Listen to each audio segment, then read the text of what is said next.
Dear delegates, find your seats. We have all ministers waiting to get their turns as speakers.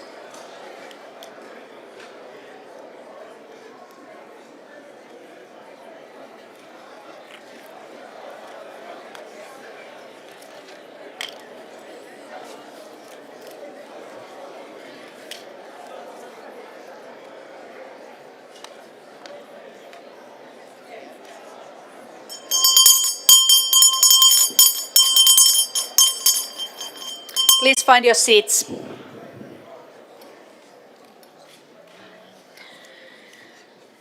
Distinguished representatives, I declare open the second plenary meeting this afternoon. We will begin consideration of agenda item 7, general debate. Pursuant to the program of work we adopted this morning, the general debate will continue tomorrow morning and afternoon. States are invited, in accordance with Rule 50 of the Rules of Procedure of the Assembly, to deliver statements of no longer than 5 minutes. In order to accommodate all speakers, this time limit shall be strictly observed. In order to assist the speakers with the timely delivery of their statements, a light mechanism was installed at the lectern. I would invite delegations to please check the list of speakers dated 1st December 25 at 13 hours 15, available at the conference officer's desk, as there have been multiple changes. States were able to submit written or pre-recorded statement in lieu of in-person statements by end of 1st December for posting on the respective webpage of the Assembly.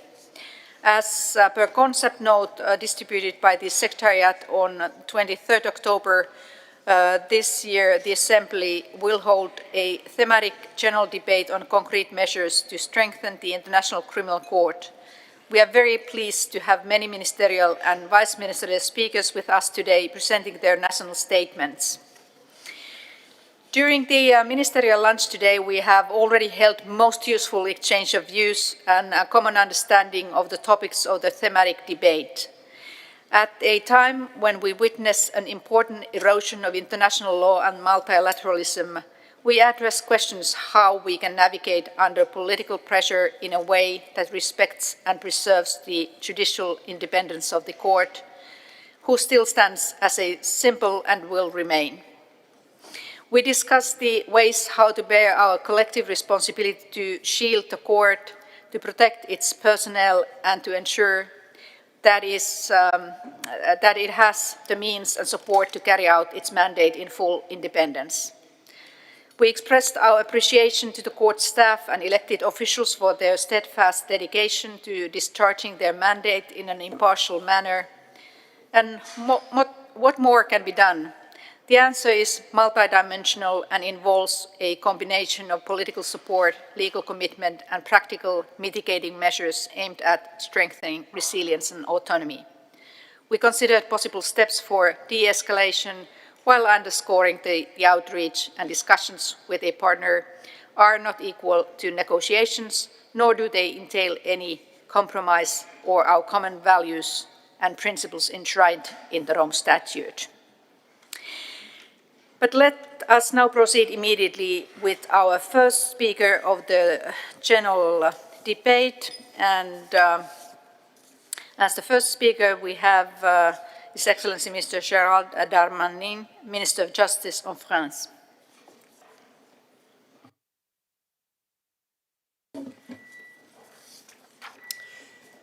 Madame la Présidente de l'Assemblée des États parties, Madame la Présidente de la Cour, Madame et Monsieur les procureurs adjoints, Monsieur le greffier, Mesdames et Messieurs les ministres, Mesdames et Messieurs.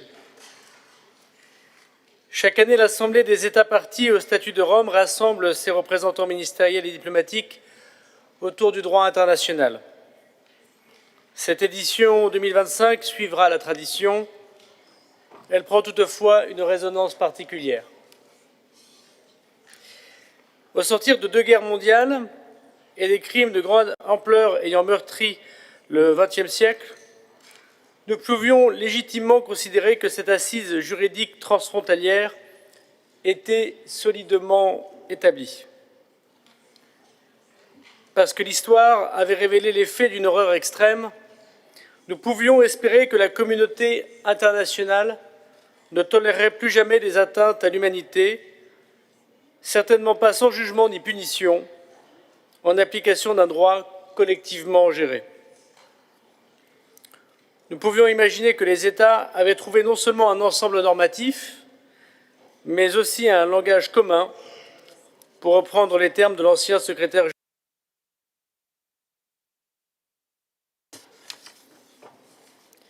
C'était sans compter les soubresauts majeurs survenus ces derniers mois. Des soubresauts faits de remise en question drastique de notre système juridique international, dont la vocation est de protéger et de dissuader des pires crimes. Une brèche aussi ouverte dans l'idée d'une justice indépendante et garante impartiale de la protection des droits et des libertés fondamentales. Ce contexte m'a déterminé à me trouver parmi vous aujourd'hui, car la France tient à réaffirmer une nouvelle fois son soutien sans faille à la Cour pénale internationale. Elle s'inscrit en pleine solidarité avec la déclaration européenne que prononcera le Danemark et que je tiens à saluer. Face à des conflits nombreux et d'une grande brutalité, la Cour, seule juridiction pénale permanente à vocation universelle, demeure la pierre angulaire d'un système placé au service des victimes d'atrocités perpétrées sur tous les continents. Or, la Cour traverse une période sans précédent. Elle fait face à des sanctions et des mesures coercitives qui visent des juges et des procureurs, dont un magistrat français. À tous, je renouvelle le soutien de la France. La Cour est aussi confrontée à des cyberattaques de grande ampleur. La France condamne toute forme de menaces et de mesures coercitives contre la Cour, son personnel et les organisations de la société civile qui l'appuient. Le respect absolu de son mandat, de son indépendance et de son intégrité est un impératif.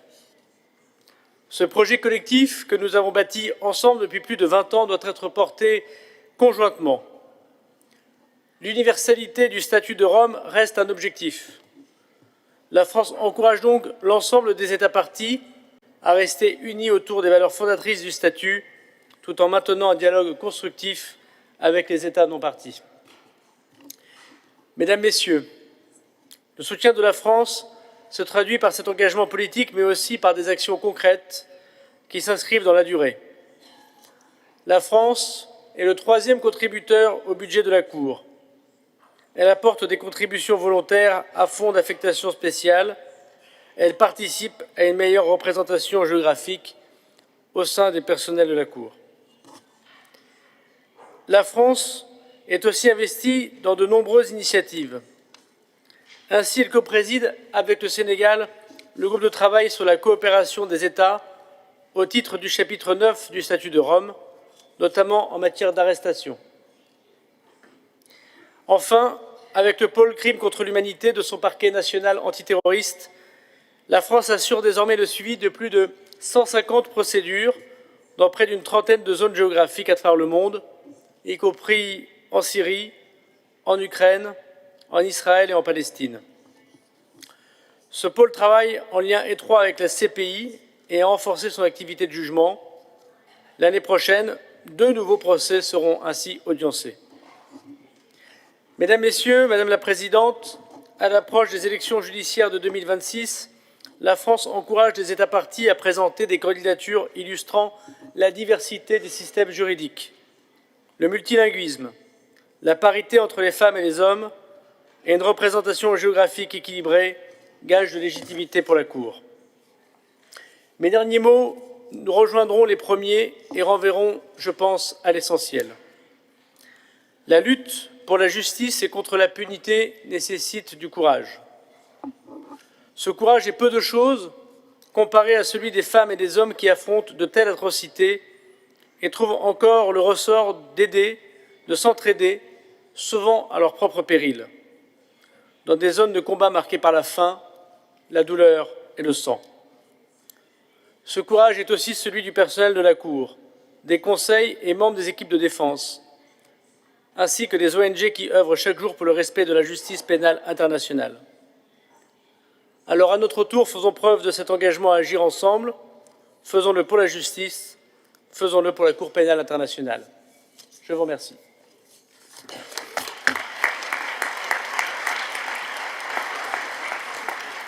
Je remercie son Excellence pour son intervention. I now give floor to the second speaker, Son Excellence Maxime Prévost, Deputy Prime Minister and Minister of Foreign Affairs, European Affairs and Development Cooperation. Merci Madame la Présidente de l'Assemblée des États parties, Madame la Présidente de la Cour, Madame, Messieurs les procureurs adjoints, Monsieur le greffier, Excellences, chers distingués délégués. Je vais faire honneur à la francophonie, donc en m'exprimant dans la langue de Molière, pour rappeler d'abord et avant tout que la Belgique remercie le Danemark pour son intervention au nom de l'Union européenne et de 26 États membres. Elle y souscrit pleinement, tout en souhaitant apporter quelques observations à titre national. Nous le savons tous, la Cour a traversé une année mouvementée, jalonnée de défis sans précédent. Ma présence aujourd'hui en tant que vice-premier ministre n'est pas anodine. Elle est le signe clair que la Belgique réaffirme son soutien ferme, constant et sans aucune ambiguïté à la Cour pénale internationale. Pourquoi ? Parce que la Cour, en tant qu'institution indépendante et impartiale, est un pilier de l'ordre mondial, un acteur clé de la lutte contre l'impunité et un moteur du droit international et de la justice. Ces valeurs, la Belgique les défendra toujours. Soyons francs, les sanctions contre les fonctionnaires et le personnel de la Cour et ceux qui coopèrent avec elle dans l'exercice de son mandat sont inacceptables et de nouvelles sanctions institutionnelles contre la Cour constitueraient une escalade sans précédent. De telles mesures ne sont pas de simples entraves administratives. En ciblant ceux qui œuvrent pour la vérité et la responsabilité, ces actes d'intimidation sapent l'état de droit, entravent les enquêtes en cours et dissuadent les témoins, les victimes et les partenaires de coopérer. Ils compromettent la capacité de la Cour à remplir son mandat et menacent l'intégrité même de notre ordre juridique international. Dans un monde où les crimes les plus graves exigent une réponse impartiale et rigoureuse, toute tentative de pression ou de représailles est non seulement inacceptable, mais dangereuse. Car une paix sans justice, c'est comme imposer le silence après la violence. La Belgique réaffirme son engagement à travailler de concert avec toutes les États parties et ses autres partenaires, bien entendu, pour soutenir la Cour et préserver son indépendance. Je salue les efforts considérables déployés par la Cour pour renforcer sa résilience et consolider son autonomie, son indépendance, notamment dans des secteurs stratégiques tels que les assurances, les services bancaires ou encore les infrastructures informatiques. À la lumière de ces sanctions, nous plaidons aussi depuis des mois pour des règles régionales visant à limiter l'impact extraterritorial de ces sanctions. Au niveau européen, je maintiens que l'activation du blocking statute serait une excellente mesure. C'est une question de principe, mais aussi de protection de la justice internationale. La Belgique entretient par ailleurs des contacts avec les institutions financières et les autres partenaires de services dans notre pays, afin de leur rappeler le soutien inconditionnel de la Belgique à la Cour pénale internationale. Cela crée un climat de confiance vis-à-vis de la Cour. Nous appelons tous les États à coopérer pleinement avec la Cour, et cette coopération doit être concrète. Pour notre part, nous faisons notre travail. Nous avons conclu le plus grand nombre d'accords de coopération avec la Cour, preuve d'un engagement concret et durable. Coopérer signifie aussi respecter ses obligations en tant qu'État partie C'est une exigence qui ne souffre d'aucune discrimination et les cas de non-coopération compromettent la crédibilité et le bon fonctionnement de la Cour. Nous regrettons profondément qu'un État ait récemment choisi de se retirer du statut de Rome. Je regrette également que d'autres pays y songent. Et donc j'adresse un appel à ces gouvernements face à la gravité des crimes qui continuent d'être commis et la nécessité d'une justice impartiale. Je les invite à reconsidérer leur position. Rejoindre, revenir ou rester dans le système du statut de Rome, c'est affirmer un engagement commun contre l'impunité et pour la dignité humaine. Nous plaidons aussi pour renforcer le cadre juridique du statut de Rome. Nous appelons les États parties à ratifier tous les amendements adoptés afin de consolider l'universalité, la cohérence et l'efficacité du système. Nous nous réjouissons qu'un dialogue constructif sur le renforcement de la compétence de la Cour concernant le crime d'agression dans les prochaines années et nous restons ouverts à l'examen d'autres amendements, notamment ceux relatifs aux crimes d'esclavage ou d'écocide, sans que cela ne préjuge à ce stade de notre position finale, parce que la justice internationale doit évoluer pour répondre aux défis du monde. Chers amis, la Belgique saisira chaque occasion pour réaffirmer son soutien à la Cour. Nous appelons chacun des États à faire de même et malgré les défis, nous souhaitons saluer la résilience dont font preuve le personnel et les responsables de la Cour. Ils poursuivent leur mission malgré les pressions. Et cette année 2025, la Cour a enregistré des avancées significatives dans plusieurs affaires. Ce travail acharné et ce dévouement pour rendre justice aux victimes rappellent une chose, que notre soutien est essentiel. Alors, unissons nos forces pour que nos populations gardent confiance en la justice internationale. Je vous remercie.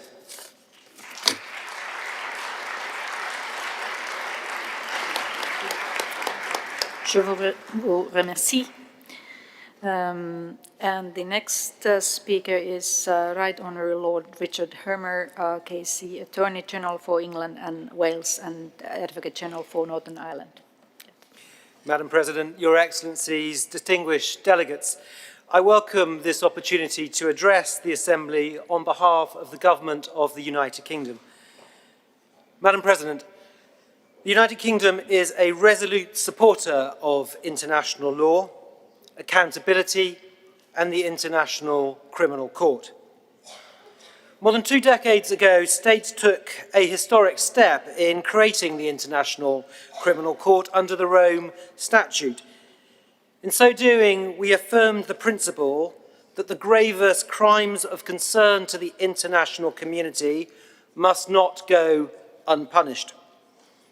And the court stands as a unique institution in international law, a permanent international criminal court of last resort, seeking justice and accountability for victims. And the UK is proud of its role in the court's inception.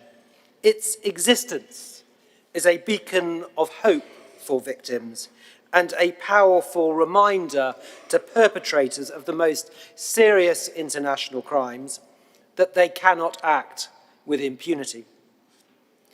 Madam President, the UK commends the progress that the court has made in 2025 in delivering its mandate in the face of unprecedented challenge. And we thank you, Madam President, for your leadership of the Assembly over the past year.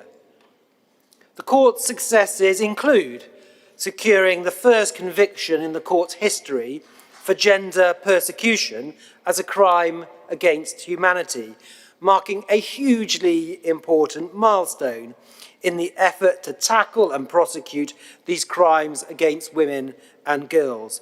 This, as well as the arrest warrants issued for 2 Taliban leaders for persecution of women and girls. It's a profoundly important signal that the intolerable suffering experienced in so many conflict zones, yet so often untried in courts of law, will no longer be the case. And this reinforces that at its heart, the International Criminal Court is a court for victims. Since its establishment over 18,000 victims have participated in cases before the court, and through the trust fund, thousands have received reparations and support in places scarred by atrocity. We must continue to safeguard the rights of victims to participate and receive protection, as enshrined in the Rome Statute, and continue to deliver justice on their behalf. Madam President, we congratulate Ukraine on becoming a state party on the 1st of January this year, and we will remain resolute in our support to Ukraine for seeking international justice for the atrocity crimes committed since Russia's illegal invasion. And we regret that 4 state parties have announced their intention to withdraw from the Rome Statute, and we urge them to reconsider. The United Kingdom stands by the principles on which the court was founded, including that of universality. The strength and legitimacy of the court also relies on consensus. And at the special session in New York this summer, we agreed by consensus to consider how to strengthen the court's jurisdiction over the crime of aggression. And the United Kingdom remains committed to engaging constructively with states parties on this issue, recognising the diversity of views on the exercise of that jurisdiction. Madam President, as we approach the court's 25th year, we should be honest that our project faces unprecedented challenges. We should not shirk from finding pragmatic ways to tackle these challenges and to do so in an open-minded and collaborative manner. The United Kingdom reaffirms its unwavering support for the court's impartiality and independence. We have been clear that we are concerned about the sanctions imposed in connection with the ICC's work and the impact on individuals and the court. And it is incumbent on us all to help the ICC navigate its way through this crisis to ensure that the court remains an effective and sustainable judicial institution. We owe it to the ICC and to those who work tirelessly to deliver its mandate to do so. Engagement and dialogue with non-state parties to understand their views is essential if we are to achieve this. And the United Kingdom encourages all state parties to work constructively in so doing. Madam President, we expect progress and transparency from the court, including on internal oversight. We expect the court to uphold the highest standards by fostering a workplace culture based on integrity and accountability, and by investigating and addressing any and all allegations effectively, seriously, and decisively. Finally, Madam President, the United Kingdom will not waver in our determination to see justice delivered for victims of the gravest crimes, nor in our resolve to end impunity. At this critical juncture, we stand resolute in our support for the court, for its long-term future, for the Rome Statute, and for the principle that justice is a universal duty. Thank you.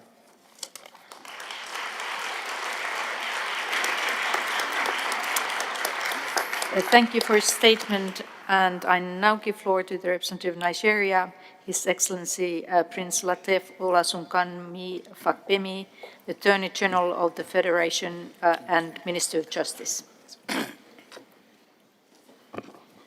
Madam President, on behalf of His Excellency President Bola Ahmed Tinubu, GCFR, I express our profound appreciation to the court and to the Assembly for their tireless efforts in ensuring a successful and meaningful session. I am bringing warm greetings from the Federal Republic of Nigeria. Nigeria's long-standing commitment to the Rome Statute system remains unwavering. Together with the 125 other state parties, we remain united in our collective resolve to hold accountable those responsible for war crimes, genocide, and crime against humanity.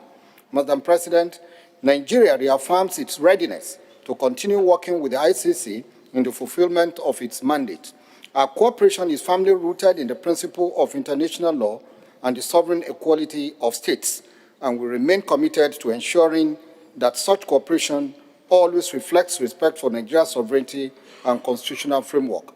Permit me to highlight some of the recent national efforts aimed at strengthening our commitment to international humanitarian and criminal justice norms. In May this year, Nigeria convened a high-level international humanitarian law dialogue, bringing together relevant ministries, departments, and other agencies and civil society organizations and the academia. This dialogue was part of the ongoing activities to reaffirm Nigeria's commitment to the effective IHL implementation. Nigeria continues to prioritize the protection of civilians and accountability during military operations. Our armed forces conduct operations in line with international humanitarian law and maintain mechanisms for independent and transparent investigations into the alleged violations. The 6-month demobilization, radicalization, and reintegration program, our homegrown initiative, has successfully reintegrated more than 6,000 former combatants into society, contributing significantly to national stability and peace building.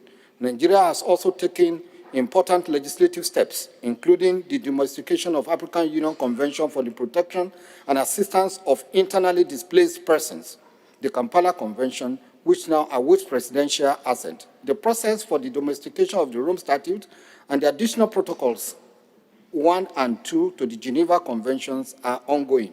Furthermore, Nigeria has joined like-minded states in the global initiative to garner political support for international humanitarian law and recently endorsed the political declaration on explosive weapons in populated areas.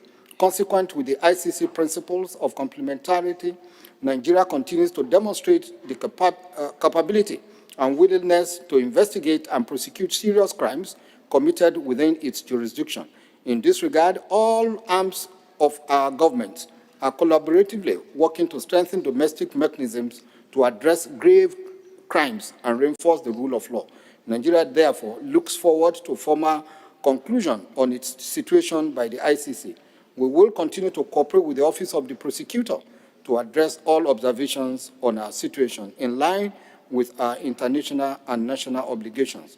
Madam President, the ICC mandate to act where states are unwilling to prosecute the gravest crimes has become even more vital in the face of the alarming increase in armed conflicts worldwide. The disregard for international humanitarian law, deliberate targeting of civilians, and destruction of civilian infrastructure illustrates the urgent need to bolster global accountability efforts. Nigeria particularly finds concerning the dehumanization of wars and armed conflicts against even persons not directly involved in the conflicts. Emerging technologies, including leather autonomous weapons, weapon systems, pose increasingly complex challenge to protection of civilians and attribution of responsibilities. As autonomous systems evolve from defensive tools to potentially offensive weapons, question of legal responsibility and ethical accountability become more pressing.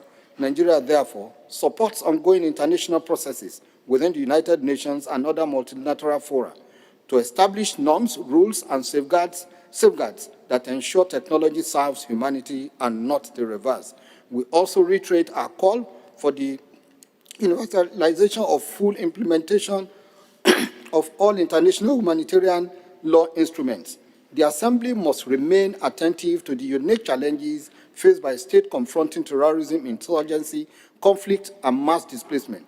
Nigeria reiterates that global accountability architecture should remain sensitive to these realities, whilst upholding higher standard of justice. Effective cooperation, including victim support, timely sharing of information, technical assistance, and support for international justice system remain essential. Nigeria fully supports efforts aimed at strengthening the ICC independence, efficiency, and credibility. We encourage adequate resourcing of the court and continued implementation of the independent expert review recommendations. We also emphasize the need for continued dialogue between the ICC and the African continent. Africa's peculiar experiences and challenges must be integrated into ongoing discussions on cooperation, complementarity, and reform. Madam President, Nigeria strongly condemns the recent cyber attacks on the ICC digital infrastructure. The attacks are clearly deliberate attempts to undermine the court's independence and mandate and erode global confidence in international justice. We urge the court to deepen collaboration with relevant stakeholders, including experts in the emerging technologies and artificial intelligence, to bolster resistance against future threats and safeguard the integrity of the court's operation. Similarly, Nigeria is concerned about the targeting of officials of the ICC and rejects any action that is capable of undermining the autonomy, independence, and integrity of the court. We urge restraint and dialogue. My delegation extends its warmest congratulations to the newly elected members of the Board of Directors of the Trust Fund for Victims.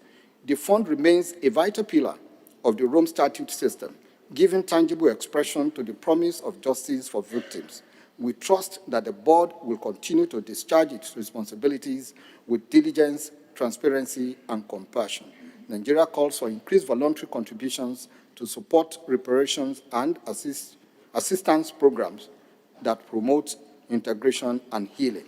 Madam President, I conclude by saying Nigeria stands firmly with fellow states parties in the collective efforts to end impunity for the most serious crimes of concern to the international community. We reaffirm our full support for the work of the court and encourage states that have not yet acceded to the Rome Statute to do so in the interest of global peace, justice, and humanity. I want to thank you for your attention. And I thank you for your statement. Next speaker is Slovenia, Her Excellency Tanja Fajon, Deputy Prime Minister and Minister of Foreign Affairs and European Affairs. Madam President, Slovenia aligns itself with the statement of the European Union and wishes to convey the following remarks in its national capacity. Madam President, the ICC is a legacy of the Nuremberg Tribunal, whose historic work began 80 years ago. At the time, the Nuremberg Tribunal was novel and experimental. Nevertheless, it applied international law to establish accountability without ambiguity and indecision. It could afford no compromise in addressing the consequences of the worst wrongdoings. The activities of the ICC are not driven by the momentum of victory or fresh enthusiasm.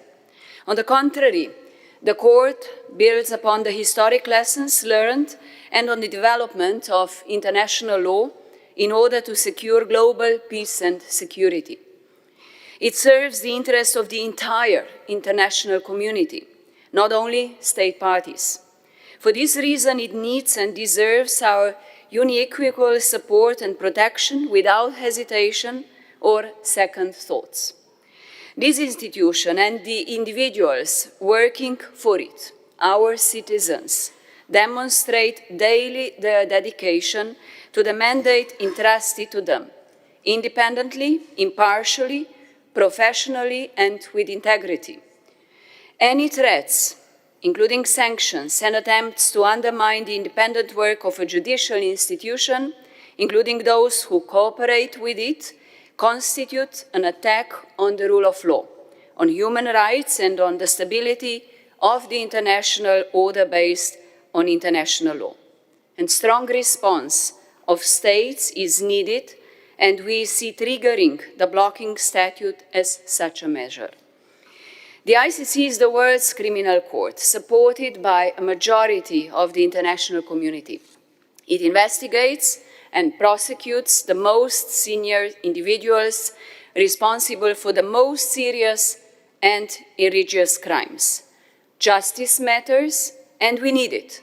The victims who are at the heart of the ICC, and all of us who need assurance that such crimes will not go unpunished or recur. Madam President, Support comes in many forms. The court relies on the cooperation of states. We must increase the prospects for executing arrest warrants. The ICC needs sufficient financial resources for its activities across all situations, including those referred by the Security Council. This implies timely and full payment of contributions. Faced with new challenges, including technological developments, the court must be adequately equipped to address them effectively. We must strive for a resilient and well-equipped court that will not be easily shaken by external pressures and risks. The Rome Statute gives victims the opportunity to be heard. Court-awarded reparations and assistance programs managed by the Trust Fund for Victims depend on voluntary contributions. And this is a matter of solidarity and willingness to help. Advocating for the universality of the Rome Statute strengthens the foundations for peaceful coexistence. The more ICC is respected, the greater the chance of sustainable peace and security, leading to fewer atrocities and less need for judicial action. Joining cross-regional statements in support of the ICC demonstrates engagement and commitment. Above all, the unity of state parties is a cornerstone of the court's resilience. Madam President, the establishment of the Nuremberg Tribunal was an example of partnership.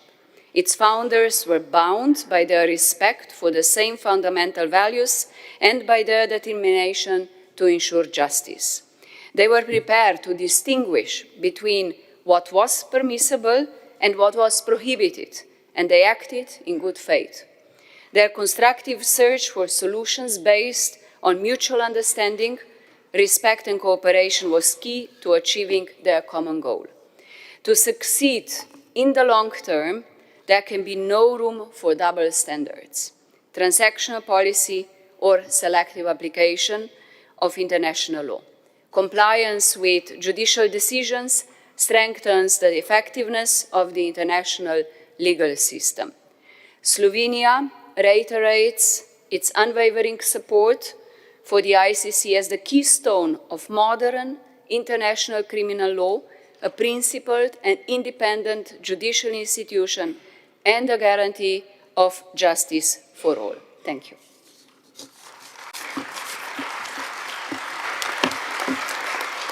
I thank you for your statement. And the next speaker is representative of the Kingdom of the Netherlands, His Excellency Arno Rutte, Minister for Legal Protection.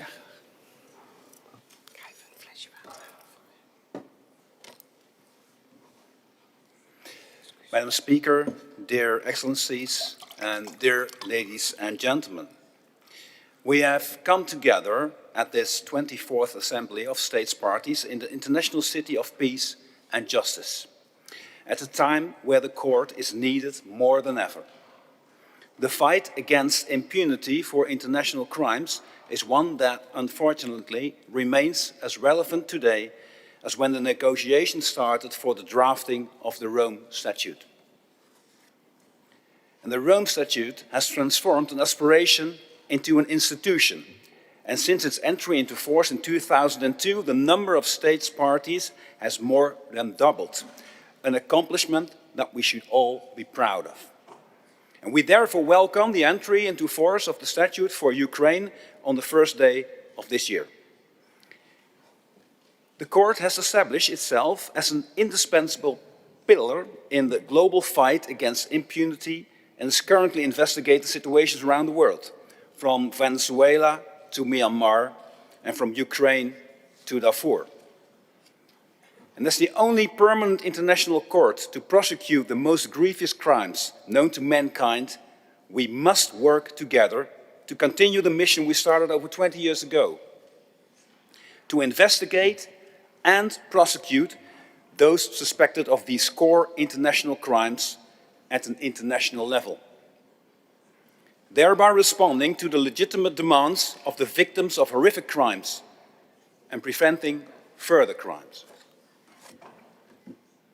This year, the Court's judgments on crimes committed in the Central African Republic and Darfur have been important milestones in the fight against impunity for core international crimes. One must only look at the crimes that are currently being committed all across the world to understand the continuing importance of the Court's work in bringing international justice forward. I would like to quote the Court's first president, Philip Kirsch, who stated, "The Court will never be able to end impunity alone. Its success will depend upon the support and commitment of states, international organizations, and civil society." And this statement rings as true today as it did back then. The Court needs the cooperation of all its states parties to carry out its mandate. And at a time where the Court is facing serious challenges, interference, we must stand firmly behind the Court in our joint efforts to protect the international legal order. And as host state of the ICC, the Kingdom of the Netherlands has unique responsibilities and obligations towards the Court. We remain fully committed to fulfilling these obligations, and we work to facilitate the operations of the Court on a daily basis, which involves the work of many dedicated colleagues across ministries. But it's ultimately a shared responsibility of all states parties to ensure that the Court can operate effectively and efficiently. We therefore call upon all states parties to support the Court, from allocating an adequate budget to relocating persons and ensuring the safety and security of ICC personnel present on their territory. At the same time, we encourage all states parties and non-states parties to engage in constructive dialogue on the further shaping of our joint fight against impunity, with full respect for international law. After decades of work to establish the ICC, we must now come together to enable this independent and impartial court to bring justice at a time where conflicts affect millions worldwide. You can count on the unwavering support of the Netherlands, both in its capacity as host state and as a state party, in assisting the ICC in achieving its key objectives. I thank you.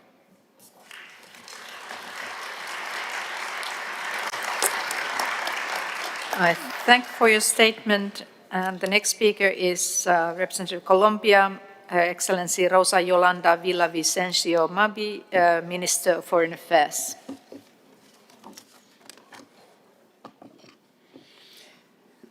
Señora Paiva Caucuranta, Presidenta de la Asamblea de los Estados, parte del Estatuto de Roma, Su Excelencia Jueza Tomoko Akain, Presidenta de la Corte Penal Internacional, señores Nazhad Hamen Khan y Nein Mandiabnian, fiscales adjuntos de la Corte Penal Internacional, señor Osvaldo Zavala Guiller, secretario de la Corte Penal Internacional, sus excelencias jueces de la Corte Penal, estimados miembros de los cuerpos diplomáticos,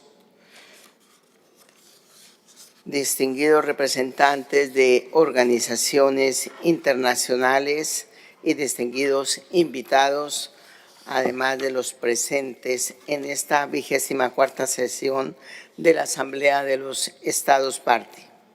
Es para mí un honor dirigirme a esta Asamblea con ocasión de la 24ª sesión de los Estados Parte del Estatuto de Roma. Quiero iniciar reafirmando el compromiso absoluto de la República de Colombia con los valores y objetivos que guían el Estatuto de Roma. Este compromiso se traduce en nuestro respaldo firme e inquebrantable a la independencia y a la labor de la Corte Penal Internacional, institución esencial para la justicia internacional, la lucha contra la impunidad y el mantenimiento de la paz y el bienestar de la humanidad. Es responsabilidad de los Estados parte defender su mandato y trabajar unidos para superar esta coyuntura garantizando que la Corte, su personal y quienes cooperan con ella estén protegidos frente a cualquier amenaza, intimidación o interferencia que pretenda impedir o interrumpir el cumplimiento de sus funciones. La defensa de su independencia es la defensa de la justicia internacional.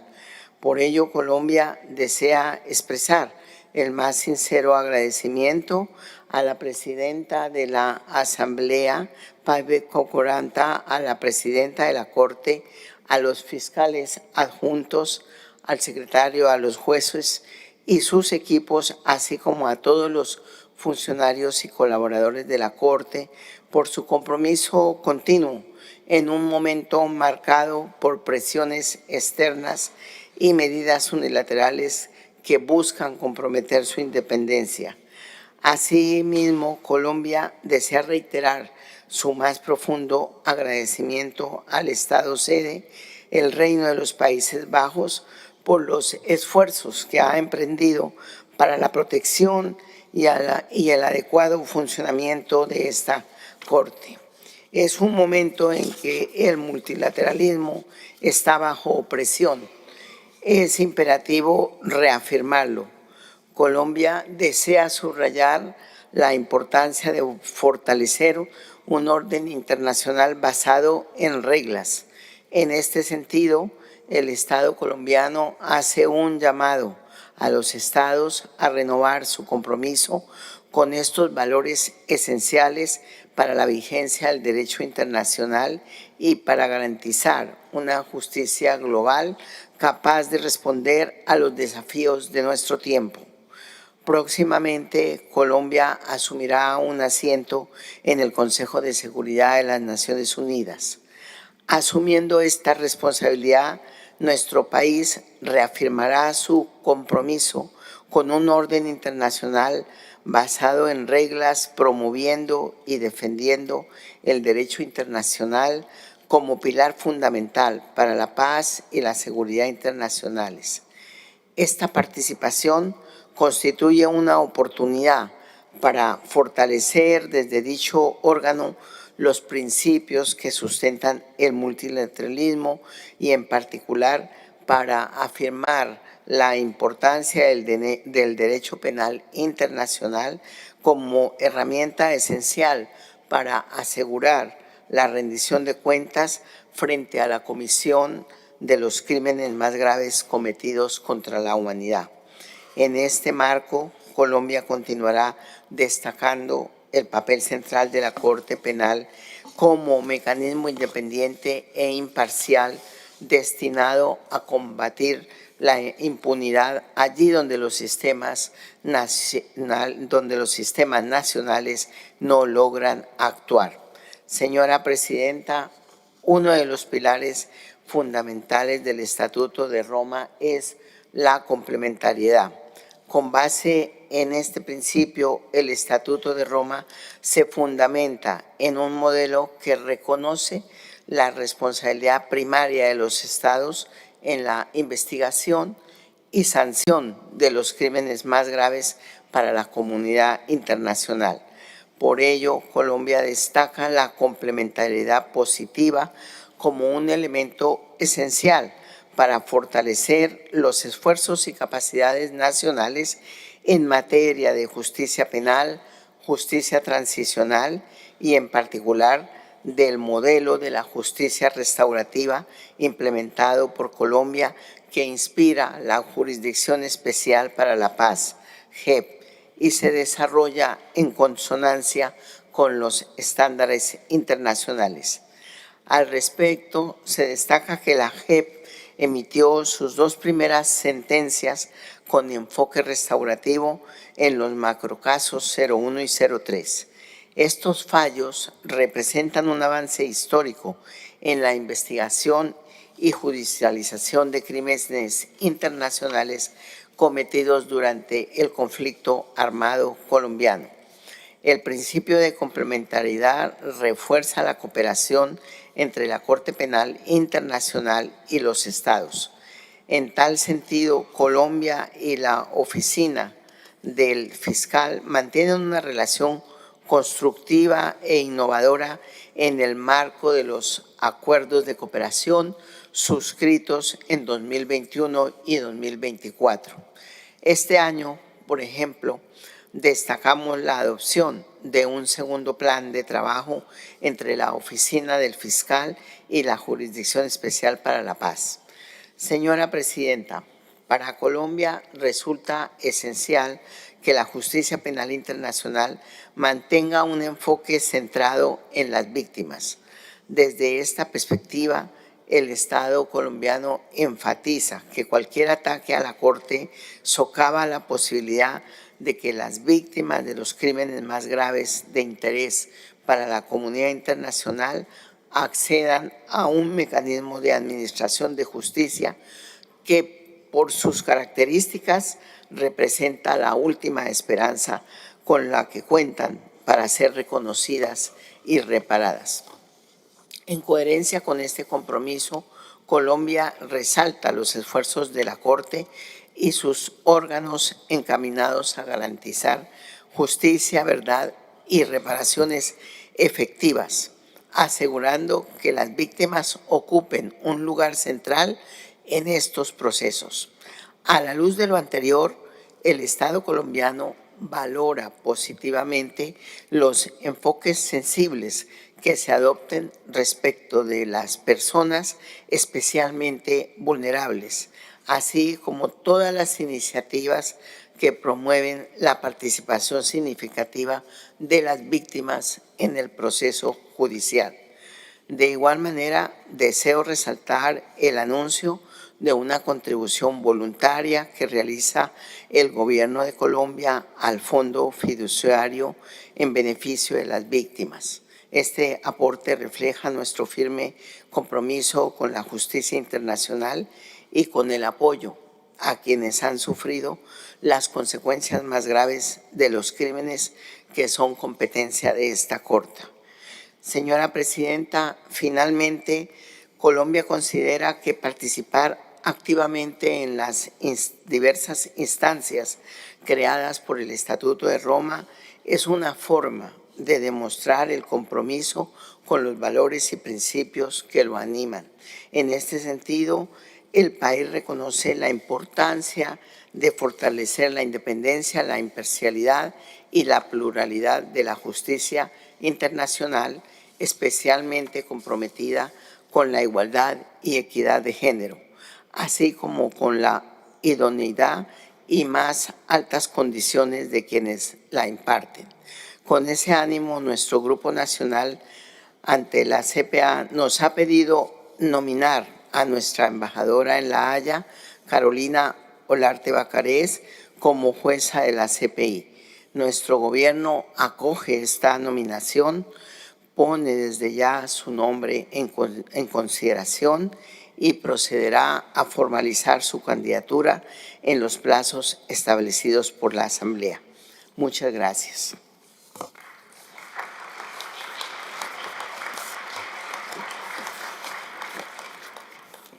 I thank you for your statement. And next speaker is Representative Uganda, His Excellency Norbert Mao, Minister of Justice and Constitutional Affairs.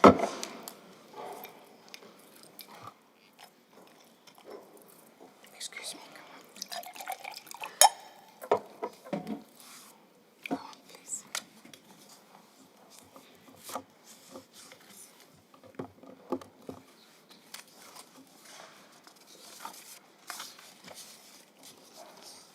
The President of the Assembly of State Parties, heads of delegations and representatives of state parties, judges of the International Criminal Court, the Deputy Prosecutor, prosecutors of the International Criminal Court, officers of the International Criminal Court, distinguished ladies and gentlemen. Madam President, on behalf of my delegation, I take this opportunity to congratulate you, Ambassador Paive Kapkoranta, for steering the business of this assembly during this period of unprecedented global turmoil, which has greatly impacted the work of the court. we notably congratulate you for spearheading the management and finding of solutions to navigate against sanctions imposed against elected officials of the court. We also congratulate you for the appointment of a director for our secretariat at the International Criminal Court. I also take the opportunity to congratulate Ms. Gabrielle McIntyre, the newly appointed director of the Assembly of State Parties Secretariat, and welcome her to her inaugural session of the Assembly of State Parties. I wish her the very best in this important role. Madam President, allow me to reiterate Uganda's unwavering commitment to the fight against impunity within her borders and beyond. Our commitment to the fight against impunity is recognized internationally. Our country is situated in a volatile region in Africa, but because of our stability, we are able to host close to 2 million refugees. Uganda is a trailblazer in the strengthening of complementarity. Indeed, the International Crimes Division of our High Court is a model of good practice in Africa. This assembly will recall that in December 2003, Uganda was the first state to make a referral to the International Criminal Court. We have unreservedly worked with the court on the case of Joseph Kony, leader of the Lord's Resistance Army. As of today, we can report that charges against Kony were confirmed in September. We pledge that we shall continue to comply with all our obligations under the Rome Statute. In fact, we shall do more, as we have always done. However, Uganda is unable to fulfill all its obligations without international support. Madam President, we welcome the decision of the Appeals Chamber confirming the reparations order on April 7, 2025 in the Dominic Ongwen reparations case. This decision has raised high expectations among the victims in Uganda. We cannot afford to let down the victims. After all, this court is about justice for victims. We therefore appeal to you, state parties, to increase funding towards the work of the Trust Fund for Victims. Short of that, the reparations order will be meaningless. In a way, the court itself is on trial. This decision is indeed the litmus test to determine whether the court can meet the aspirations of victims of international crimes. We welcome Ukraine and Armenia, who have now ratified the Rome Statute. However, we note with concern the announcement of Hungary, Burkina Faso, Mali, and Niger, who have announced their intention to withdraw from the Rome Statute family. If effected, this would bring the number to 4 states withdrawing within the space of 1 year. This is a serious setback for our drive to universalize the Rome Statute. These developments call for deep soul-searching. Madam President, we have some proposals. Uganda proposes that we revisit Article 87.7 so that we take into account the special circumstances and obligations of any affected state as outlined under Article 98. It is evident that one size does not fit all. We believe that withdrawal does not mean endorsement of impunity. The naming and shaming approach that is currently being employed is not working, and in fact, if continued, would likely lead to more withdrawals. Madam President, As a family, it should be possible for the Assembly to examine each state party's unique situation, its geopolitical circumstances, and the conundrum such states normally find themselves in. Uganda proposes that where complying with the Rome Statute obligations may outweigh national security obligations, the Assembly has a duty to exercise discretion without compromising its principles. Madam President, in the spirit of partnership, Uganda will continue to strengthen cooperation with state parties, civil society, and the appropriate offices of the court and the Rome Statute mechanisms that spearhead work with victims and witnesses and the court as a whole. Uganda is here to stay in the ICC family.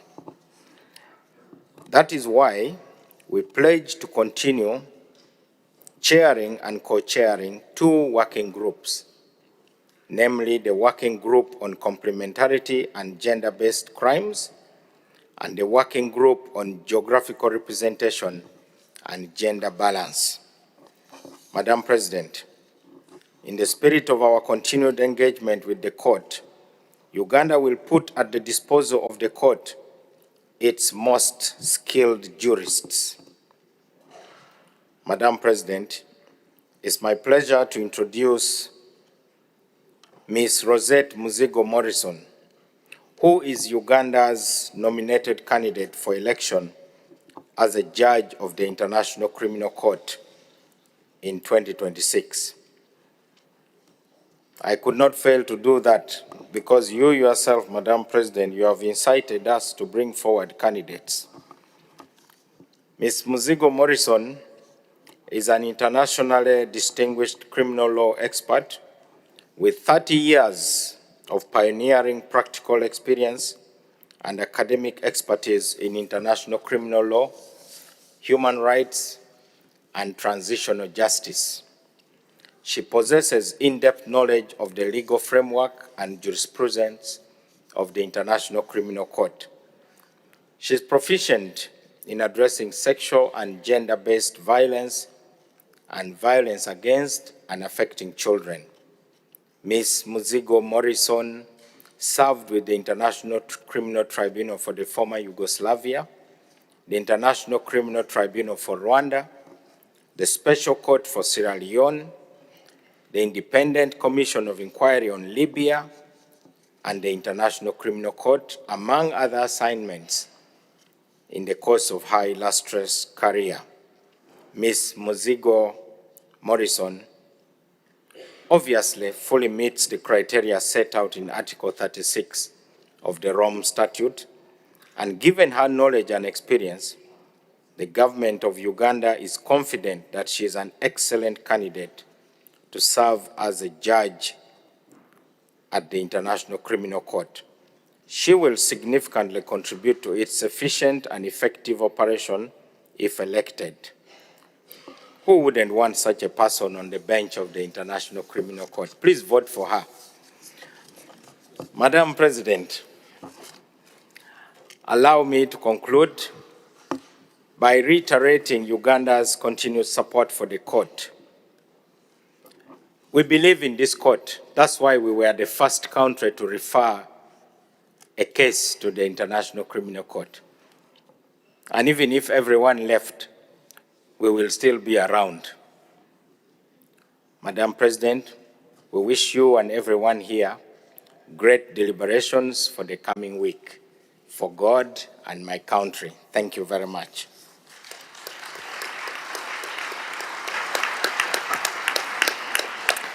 I thank you for your statement. And next speaker is from Sierra Leone, His Excellency Alpha Sesi, Attorney General, Ministry of Justice.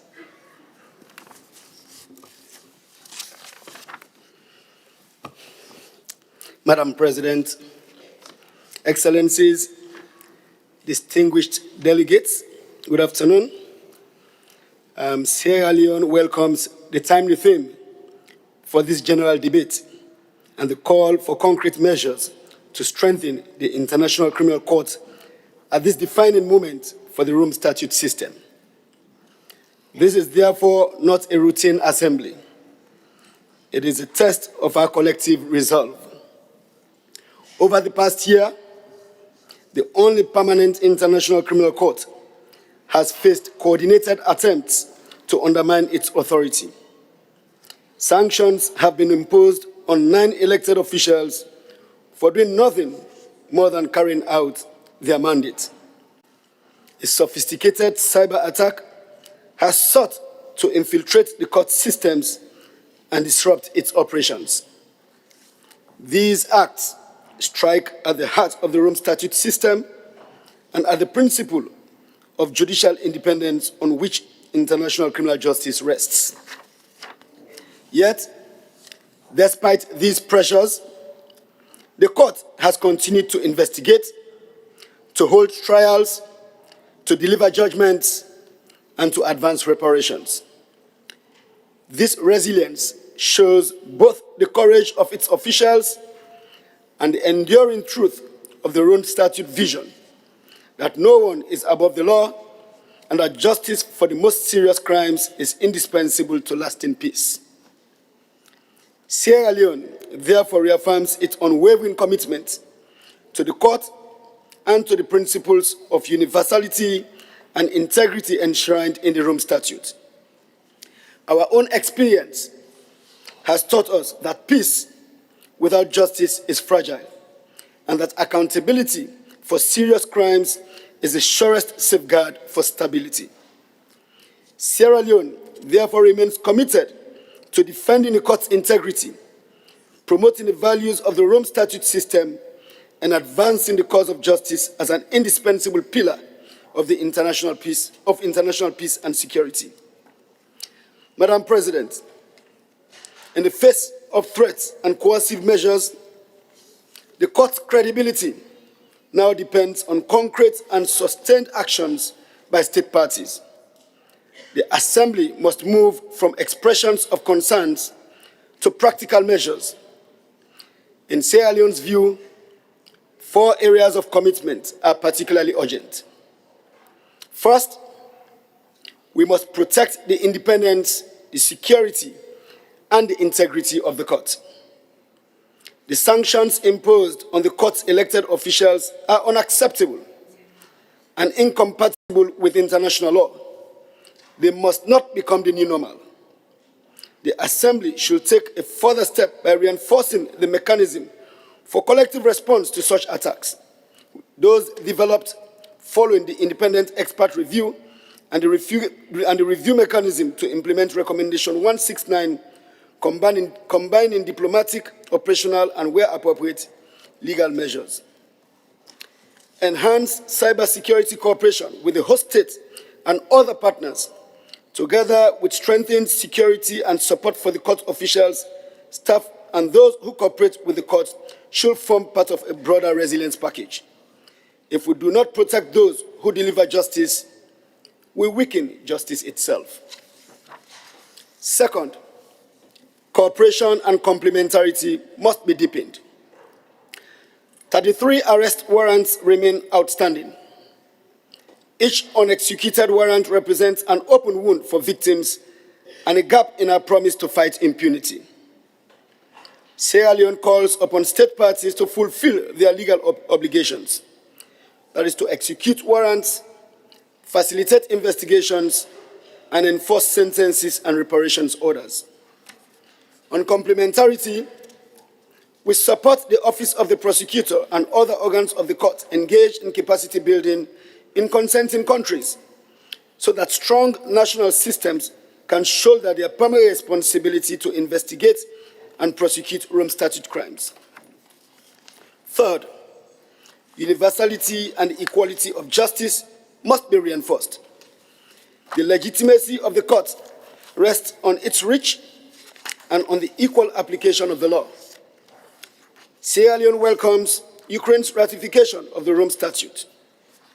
We urge all states that have not yet done so to ratify the statute and the relevant amendments, including those on the crime of aggression.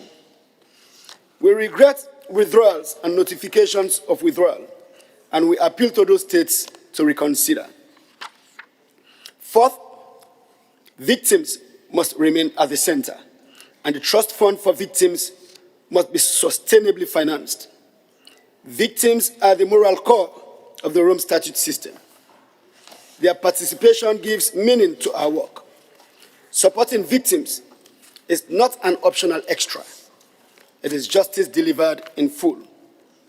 We therefore urge all state parties to provide predictable and sustained resources for the Trust Fund's dual mandates of assistance and reparations, and to build stronger partnerships between the Trust Fund, relevant international agencies, and national authorities so that victims' rehabilitation is integrated into broader development and recovery frameworks. Let me close, Madam President, by reiterating Sierra Leone's firm belief that international criminal justice is a cornerstone of international peace and the rule of law. At this critical moment, neutrality in the face of attacks on the court is not an option. We must stand with the ICC, advocate for universality, promote cooperation, and support the Trust Fund for Victims. By acting with unity and urgency today, we honor the promise made in Rome in 1998 that future generations shall not continue to suffer the scourge of atrocity crimes with impunity. On that note, I thank you, Madam President, and ladies and gentlemen. Thank you.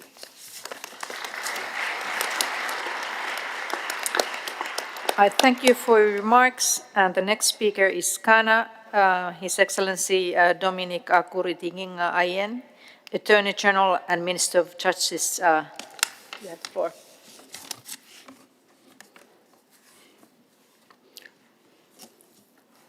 Madam President, Your Excellencies, distinguished delegates, I convey Ghana's appreciation to Her Excellency, Madam Ambassador Paivi Kokoranta, I hope I got that right, and the Bureau for the sterling leadership they have provided state parties during her tenure and throughout the year for the diligent work done in guiding the proceedings of the 24th session of the Assembly of State Parties to the Rome Statute.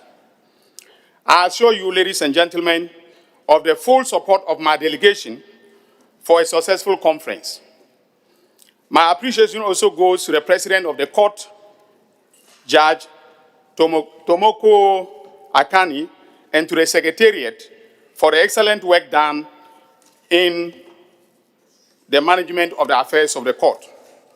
Madam President, Ghana reaffirms its firm commitment to the Rome Statute system and to a rules-based international order founded on accountability, justice, and respect for human dignity. For over 2 decades, the Court has contributed significantly to combating impunity and delivering justice for victims of the gravest crimes of international concern. Yet, today's global environment presents increasingly complex threats to the maintenance of international peace and security. Widespread conflicts, flagrant violations of international humanitarian law, and sophisticated attempts to evade accountability underscore the importance of reinforcing the Court and ensuring its continued relevance and its effectiveness. In this regard, Ghana welcomes the theme of this year's Assembly of State Parties, that is, concrete measures to strengthen the International Criminal Court.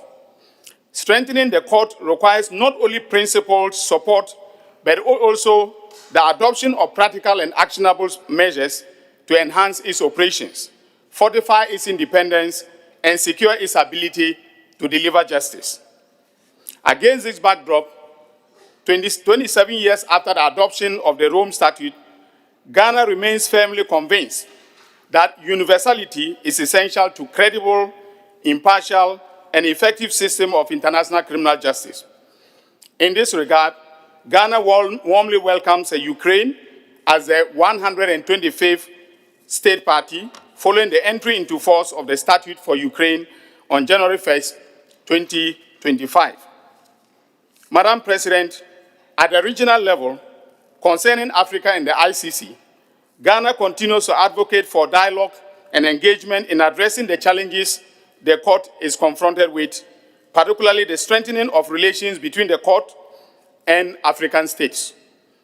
We call for more of such complementarity initiatives of the court and effective partnerships with local authorities in enhancing the capacity of national jurisdictions to deal with the most serious crimes of concern to the international community. Ghana holds the view that the best form of support for the ICC is by African nations consolidating democracy in their jurisdictions and avoiding conditions suggestive of impunity, calling for the intervention of the ICC. When democracy reigns and is practiced in its true form, with the citizens feeling a sense of fulfillment of the entitlements of citizenship, free expression, security, adherence to constitutionality, for governments without an attempt to manipulate same, concerns about the commission of genocide, war crimes, crimes against humanity, and impunity in general will be non-existent. Conditions which attract the interest of the ICC will necessarily be eliminated. Further, the pure practice of democracy in Africa enjoins the establishment of sound systems of justice and the creation of facilities for the investigation and trial of cases of interest to the ICC. This, without doubt, is in line with the declared objective of the ICC as it fosters the principle of complementarity enshrined in the Rome Statute. We commend the court and the state parties for their collaborative efforts in deepening cooperation and complementarity in favor of justice for the victims of atrocities. My delegation affirms the need for effective operationalization of the principle of complementarity in furtherance of the full realization of the objective of the framers of the Rome Statute at the national level. The primacy of national jurisdictions over the prosecution of crime requires the occurrence of two things. First, all states must have strong and effective legal and judicial systems for investigating and prosecuting international crimes as the ICC itself. As the ICC itself lacks the capacity to investigate and prosecute all international crimes committed in the territories of its member states. Second, domestic legislation of African countries must recognize war crimes, crimes against humanity, and genocide as specific offenses. This may be achieved either through the domestication of the Rome Statute into our laws, so that national courts assume jurisdiction over offenses created by the Rome Statute, or the passage of a specific legislation affirming the creation of such offenses with punishment duly prescribed according to international standards and a forum for punishment of same within our respective domestic legal jurisdictions duly stipulated. Madam President, beyond the African continent, Ghana welcomes the court's expanding engagement in situations across different regions of the world, including the opening of new situations by the Office of the Prosecutor and the strengthening of its field presence abroad. These developments affirm the universal nature of the Rome Statute and reinforce the confidence in the court's impartiality. They also help dispel the perception that the court unduly concentrates on Africa, especially as international crimes under the statute know no geographical boundaries.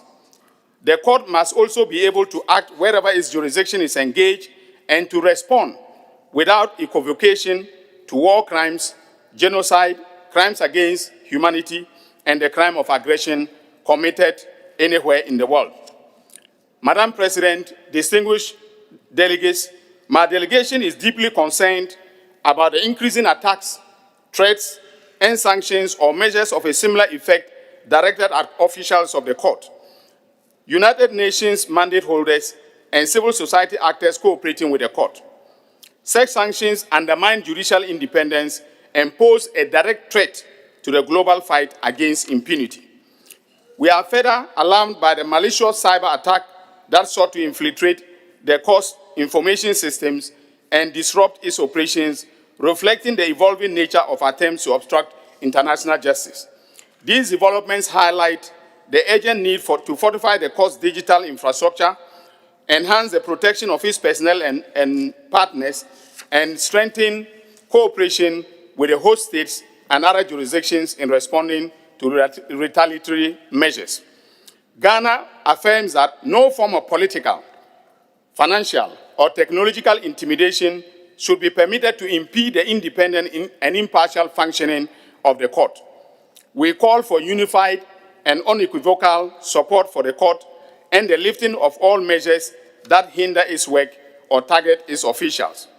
My delegation also wishes to stress the importance of ensuring fairness and equity in the recruitment of staff of the court as wide geographical and gender balance basis as possible based upon the highest standards of efficiency, competence, and integrity.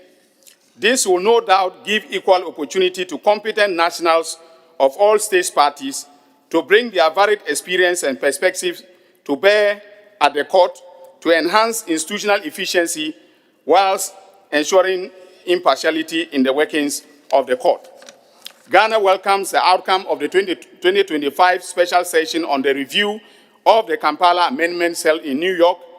We commend the Bureau, the dedicated working group on amendments, and civil society for their extensive and inclusive preparatory work.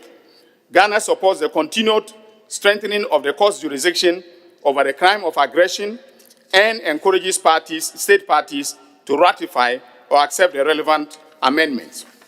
In conclusion, Madam President, by expressing my delegation's profound appreciation to the government and people of the Royal Kingdom of the Netherlands for their continued support in hosting the court in The Hague. I thank you all for your attention.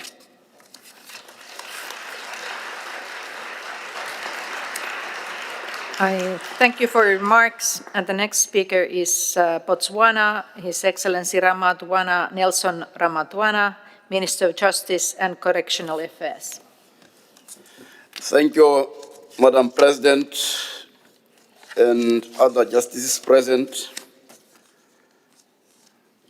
Excellencies, distinguished delegates, on behalf of the delegation of the Republic of Botswana, I am honored to address this esteemed assembly at its 24th session of the state parties to the Rome Statutes.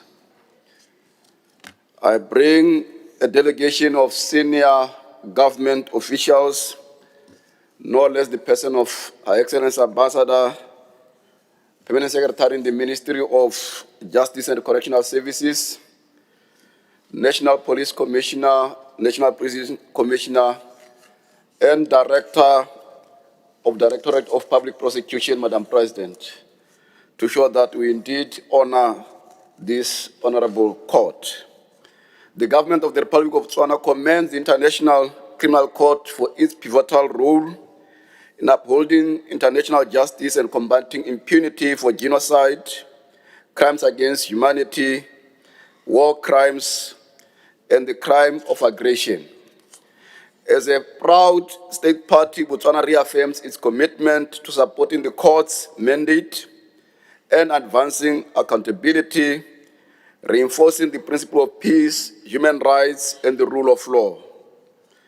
The principles enshrined in the Rome Statute remain as relevant today as ever, particularly in a global environment marked by conflict, human rights violations, and challenges to the rule of law. Madam President, Botswana is deeply concerned by the threats, attacks, and undue political pressure and recent sanctions directed at the court and its personnel. These measures include asset freezing and travel bans on the judges and prosecutors represent a serious challenge to the court's independence and impartiality. The international community must unite to defend the integrity of the ICC, ensuring its officials can perform their judicial duties free from coercion, harassment, or intimidation. Any alleged cyber attacks and other attempts to undermine the court's work only further jeopardize its credibility and effectiveness. Madam President, Botswana attaches great importance to the legal framework underpinning international criminal justice. The government of Botswana ratified the Rome Statute in September 2000 and the Kampala amendments in April 2013. Over the years, we have progressively domesticated the statutes through national legislation, culminating in the enactment of the Serious Crimes of International Concern Act in August 2023 by the government of Botswana through the legislature. This act criminalizes genocide, crimes against humanity, war crimes, and the crime of aggression. It removes statutory limitations for such offenses and provides for cooperation with the court, including hosting, investigation, and enforcement of sentences. The Act aligns Botswana's laws with international standards, extending the Extradition Act and Mutual Legal Assistance in Criminal Matters Act to the ICC. This enables joint investigations, information sharing, and the surrender of accused persons while upholding the principle of complementarity. The legislation further provides for full cooperation with the ICC, including court sittings in Botswana, enforcement of its orders and sentences, the serving of custodial sentences locally, and recognition of the court's legal personality and judicial privileges.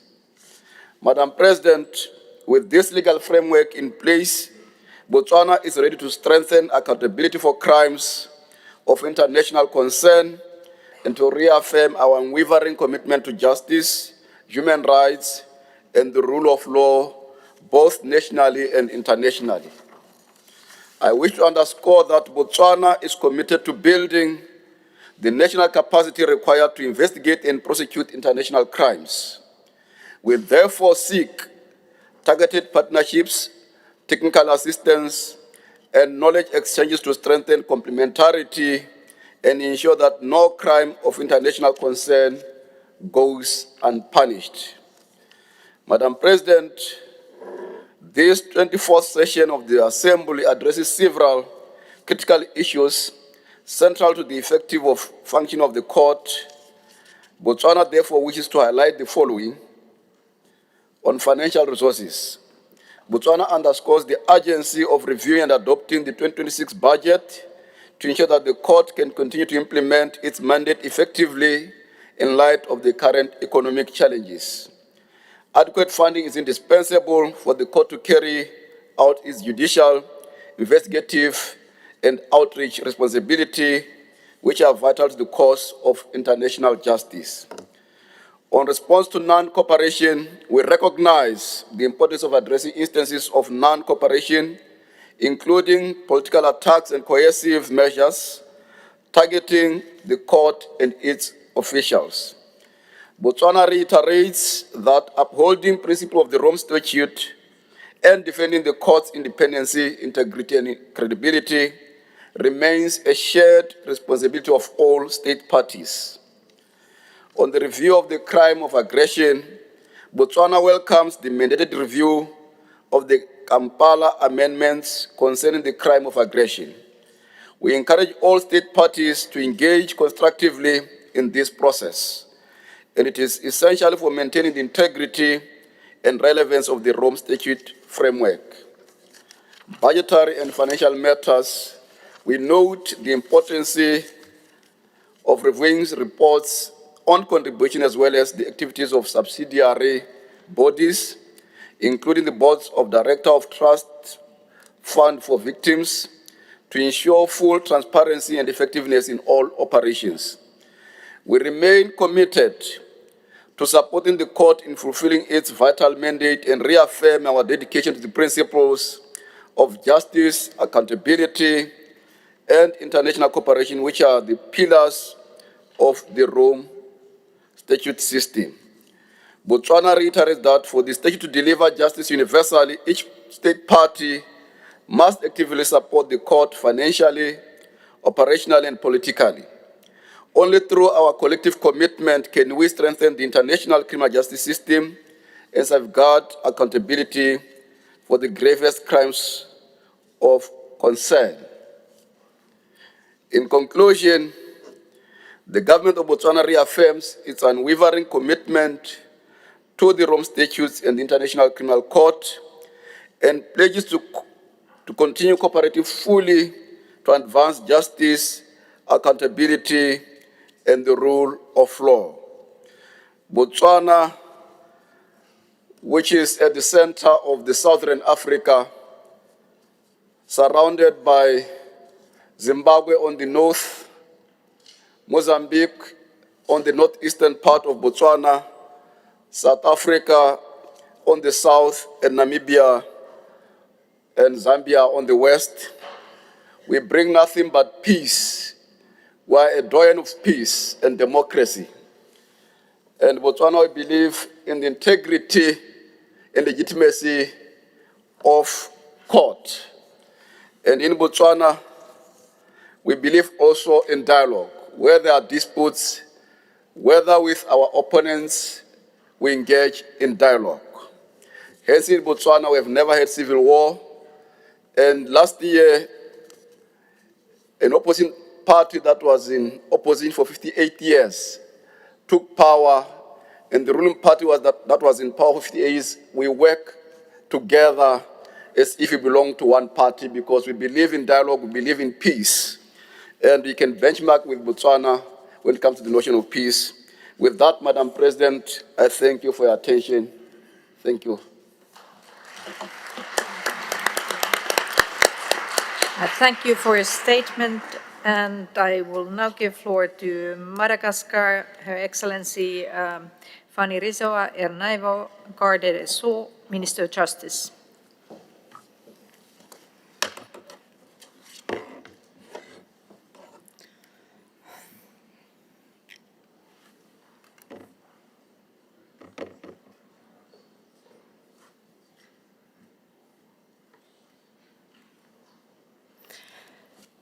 Madame la Présidente de l'Assemblée des États parties, Madame la Présidente de la Cour pénale internationale, Mesdames et Messieurs, membres et représentants des États parties et membres également de la Cour pénale internationale, bonsoir. Madagascar tient tout d'abord à exprimer son soutien indéfectible à la Cour pénale internationale, à son procureur et à ses juges, à l'ensemble de ses équipes, où dans un contexte où la Cour fait l'objet d'attaques multiples sans précédent, Madagascar et le gouvernement que je représente réaffirment son soutien indéfectible à la Cour pénale internationale et à la force que l'indépendance de la justice internationale n'est pas négociable. Une attaque contre la CPI est une attaque contre l'état de droit, contre les victimes et contre le principe fondamental que nul n'est au-dessus de la loi.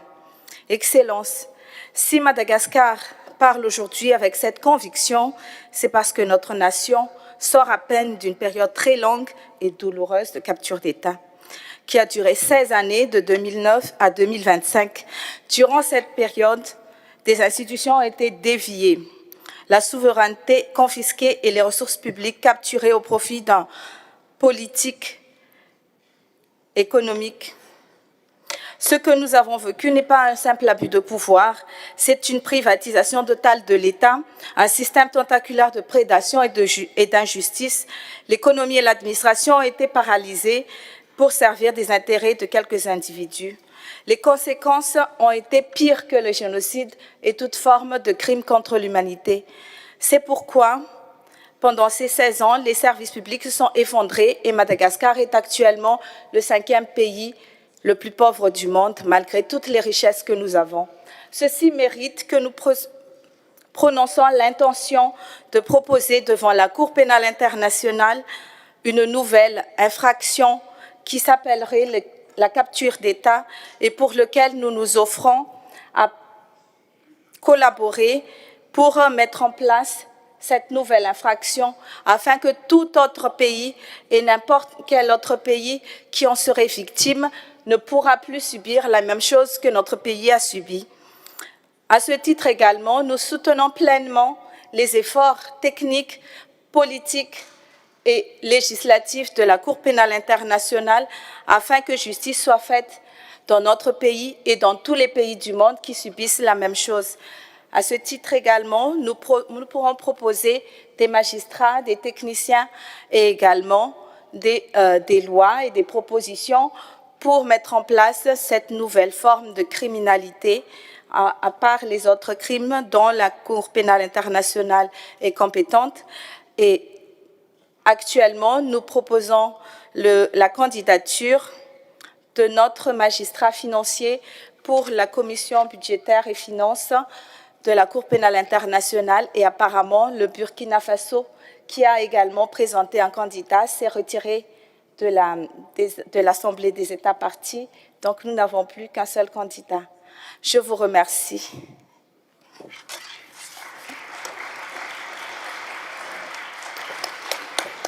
Thank you for your statement. And next speaker is Denmark on behalf of the European Union. Her Excellency Elisabeth Sondergaard Krone, Vice Minister, Ministry of Foreign Affairs. Madam President, I'm honored to address the Assembly of States Parties on behalf of the European Union and the following EU member states: Austria, Belgium, Bulgaria, Croatia, Cyprus, Czechia, Estonia, Finland, France, Germany, Greece, Ireland, Italy, Latvia, Lithuania, Luxembourg, Malta, Netherlands, Poland, Portugal, Romania, Slovakia, Slovenia, Spain, Sweden, and my own country, Denmark. The following states also align themselves with this statement: Andorra, Bosnia-Herzegovina, Georgia, Republic of Moldova, Montenegro, North Macedonia, Norway, San Marino, and Ukraine. In this capacity, I would like to commend the President of the Assembly, the President of the Court, as well as all other elected officials for their work and dedication, and assure them of our steadfast support. The ICC is the cornerstone of the international fight against impunity, holding perpetrators of the world's gravest crimes accountable and bringing justice to victims. The EU stands firm in defense of the court in the face of threats and sanctions against the court, its elected officials, and those cooperating with the court. We therefore welcome this year's special focus of our general debate. The cyber attacks and sanctions are concerning, and they affect the functioning of the court and impair its capacity to deliver justice to victims. They also have an effect on civil society actors who work to support the court and assist victims. The EU has engaged directly with the court and affected officials, as well as with civil society actors, to discuss the current situation, and will continue to explore concrete measures which can help to protect the court and increase its resilience. The ICC is working with determination to deliver justice and must be able to pursue its independent investigations and impartial judicial proceedings across all situations. In line with this, and with full respect for international law, we encourage all states parties and non-state parties to engage in constructive dialogue on strengthening the fight against impunity. In this regard, we also call on all states parties to live up to their obligations and refrain from any action that would frustrate the activities of the court or undermine its decisions. We note that a lack of cooperation may affect the court's ability to carry out its responsibilities.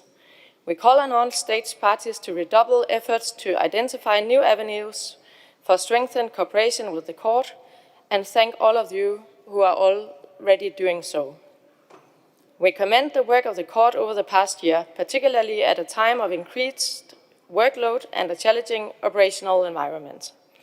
The recent conviction of the Darfur situation is a first in many respects, finally delivering justice for some of the many victims in Darfur, reaffirming gender-based persecution as a crime against humanity, and implementing the referral to the ICC by the UN Security Council. We are mindful that the court needs adequate capacities, commensurate with the increasing workload and challenges to its work. We therefore call on all states parties to provide the ICC with the necessary financial resources and diplomatic support. We thank the Committee on Budget and Finance for its thorough work and welcome its recommendation regarding this year's budget. The EU is ready to do its part, including through the provision of grants and other necessary assistance to ensure the court's effectiveness. Is the sound still on? Yes, now it's back. Was that the 5 minutes? Another way of supporting the court and the Rome Statute system is to aid efforts strengthening national capacities to deal with the most serious international crimes. Both the EU Council decision on the ICC and the relevant action plan highlight the importance of implementation of the principle of complementarity. We thus welcome the work of the court and the Office of the Prosecutor in this regard, including under the Trust Fund for Complementarity. We encourage the ICC and states parties to continue working on the implementation of the recommendations stemming from the review by the independent experts, including on recruitment procedures, as well as a healthy work culture that ensures inclusion, geographical representation, and gender equality. Allegations of misconduct against ICC officials must be thoroughly investigated and addressed in a transparent and expeditious manner.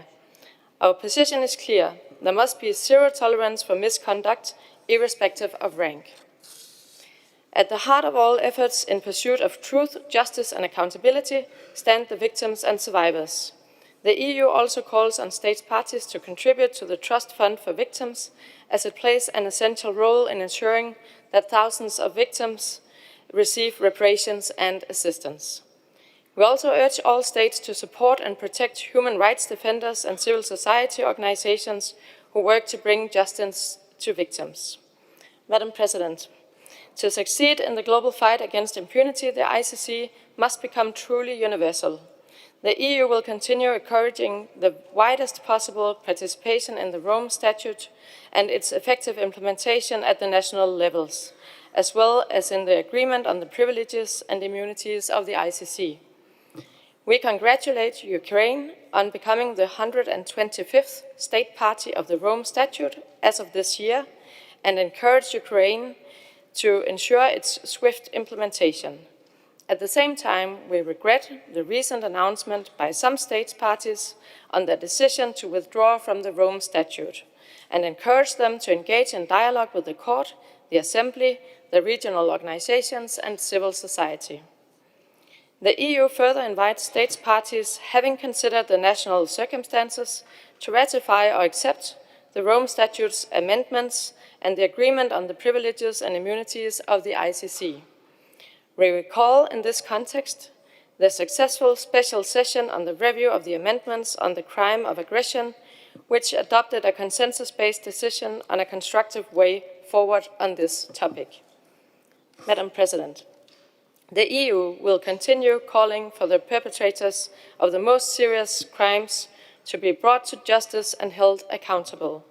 No one, no matter who they are or where they are, must be allowed to escape justice, which must be delivered to every victim.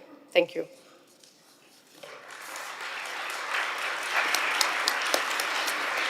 I thank you for your statement and give floor to Czech Republic, His Excellency Jiří Slejs, Director General of the Legal and Consular Section, Minister of Foreign Affairs. Madam President, Your Excellencies, distinguished delegates, the Czech Republic fully aligns itself with the statement just delivered by Denmark on behalf of the European Union and its 26 member states. In my national capacity, I would like to add a few remarks. At the outset, the Czech Republic wishes to commend you, Madam President, for your leadership in these challenging times, as well as the ASP Secretariat and the entire team for the excellent preparation of this ASP. The challenging times advocate for a strong commitment. As such, the Czech Republic endorses the declaration of the ASP to be adopted at this session, which reminds us of our responsibility to support the court and rejects any attempts to undermine its independence. At the same time, it recognizes the need for a dialogue with non-state parties in full respect for international law. The fight against impunity is a common goal. The fact that the court is a well-established, independent, and efficient judicial institution is best illustrated by its workload and by the wide participation of states in the Rome Statute system.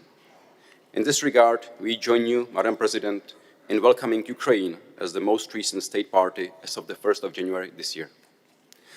Madam President, this ASP session is the second one taking place this year.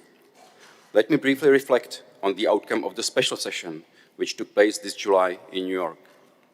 In the respective resolution, which the ASP consensually adopted, it committed itself to the aim of strengthening the jurisdiction of the court over the crime of aggression.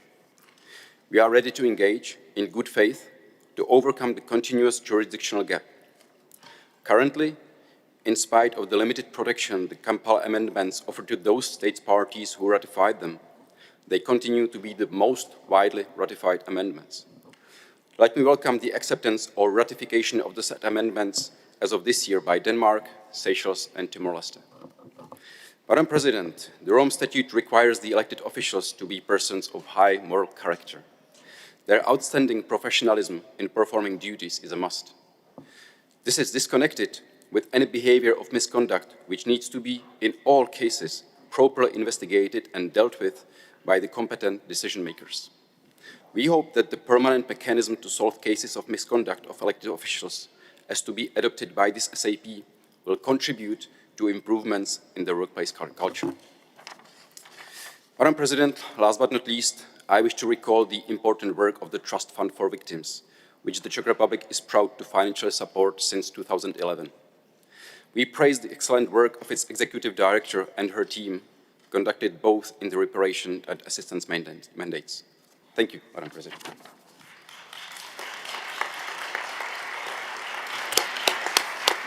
I thank you for your statement and give floor to Norway, His Excellency Andreas Motzfeldt Gravik, State Secretary and Deputy Minister of Foreign Affairs.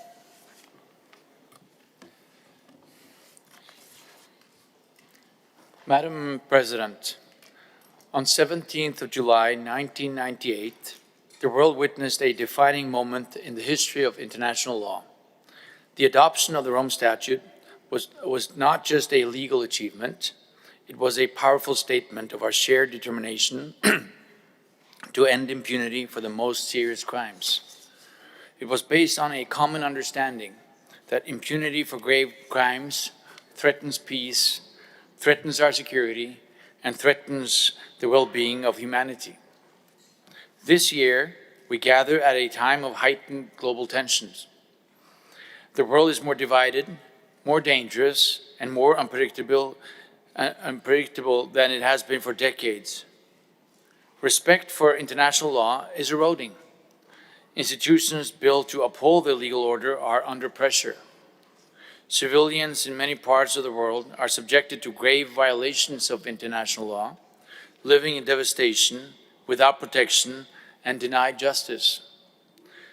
At this critical juncture, the need for the ICC is greater than ever before. As an independent institution with a global mandate, the ICC plays a vital role in holding perpetrators accountable. Its work is guided by the principles enshrined in the statute, ensuring fairness, due process, and respect for international law. Madam President, this year has been particularly challenging for the ICC.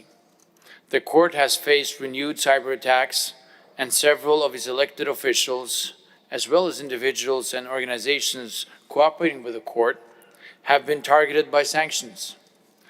Such measures are deeply troubling and set a dangerous precedent.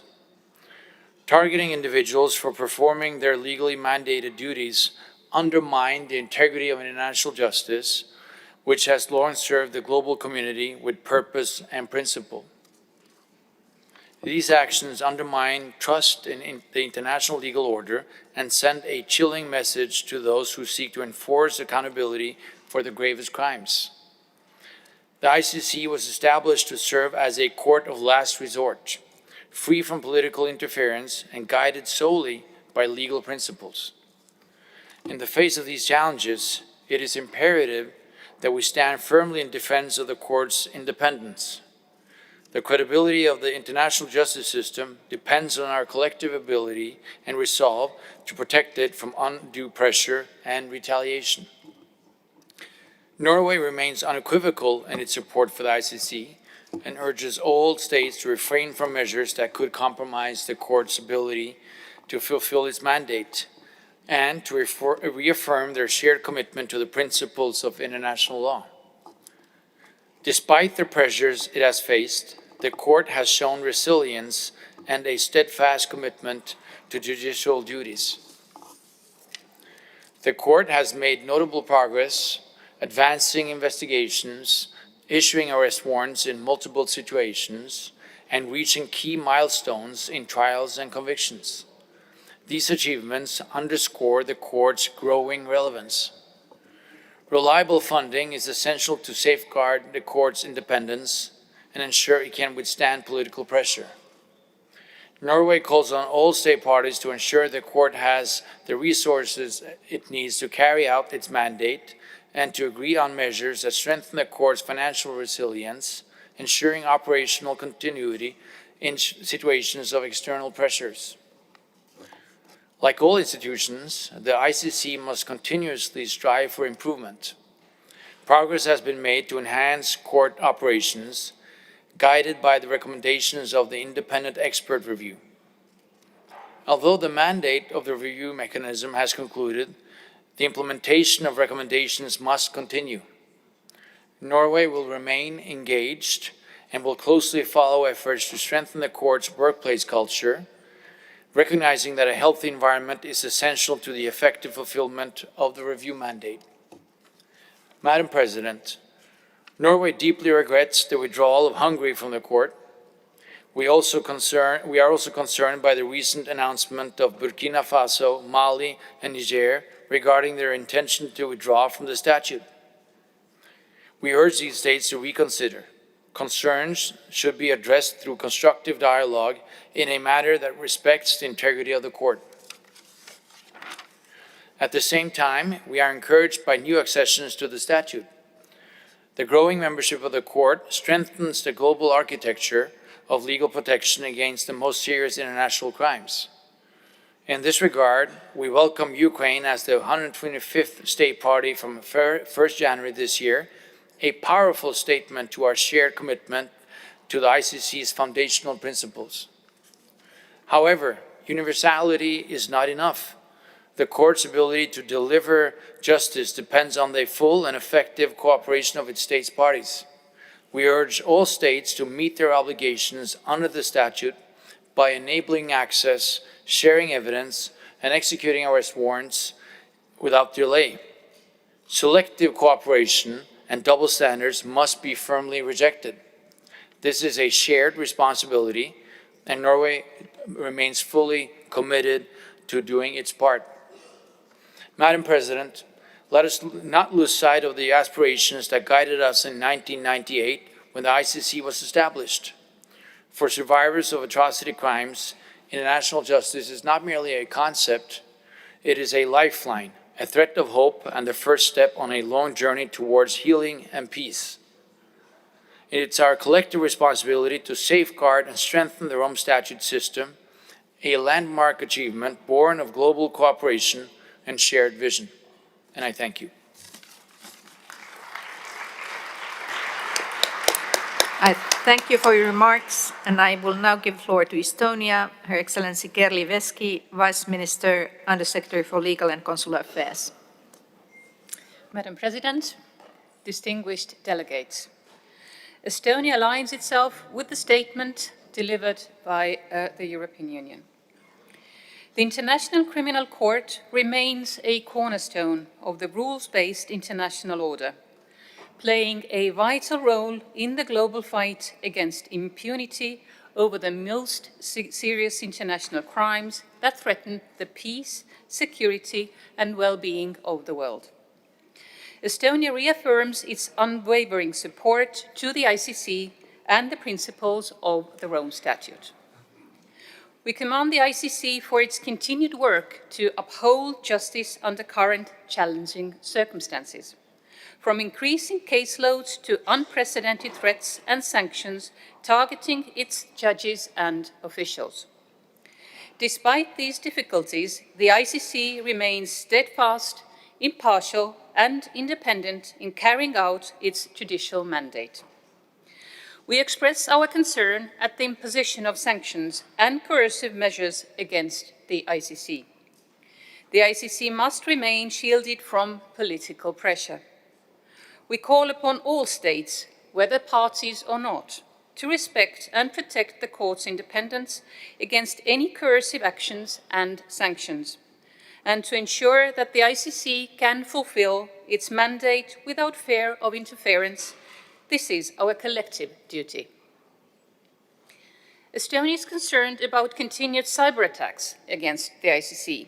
We commend the ICC for having conducted a comprehensive threat assessment of its information and communication technology security infrastructure, and for developing a new security blueprint for its cybersecurity architecture. We also warmly welcome recent adoption of the policy paper on cyber-enabled crimes under the Rome Statute, the results of a good international cooperation, which Estonia has supported throughout the project.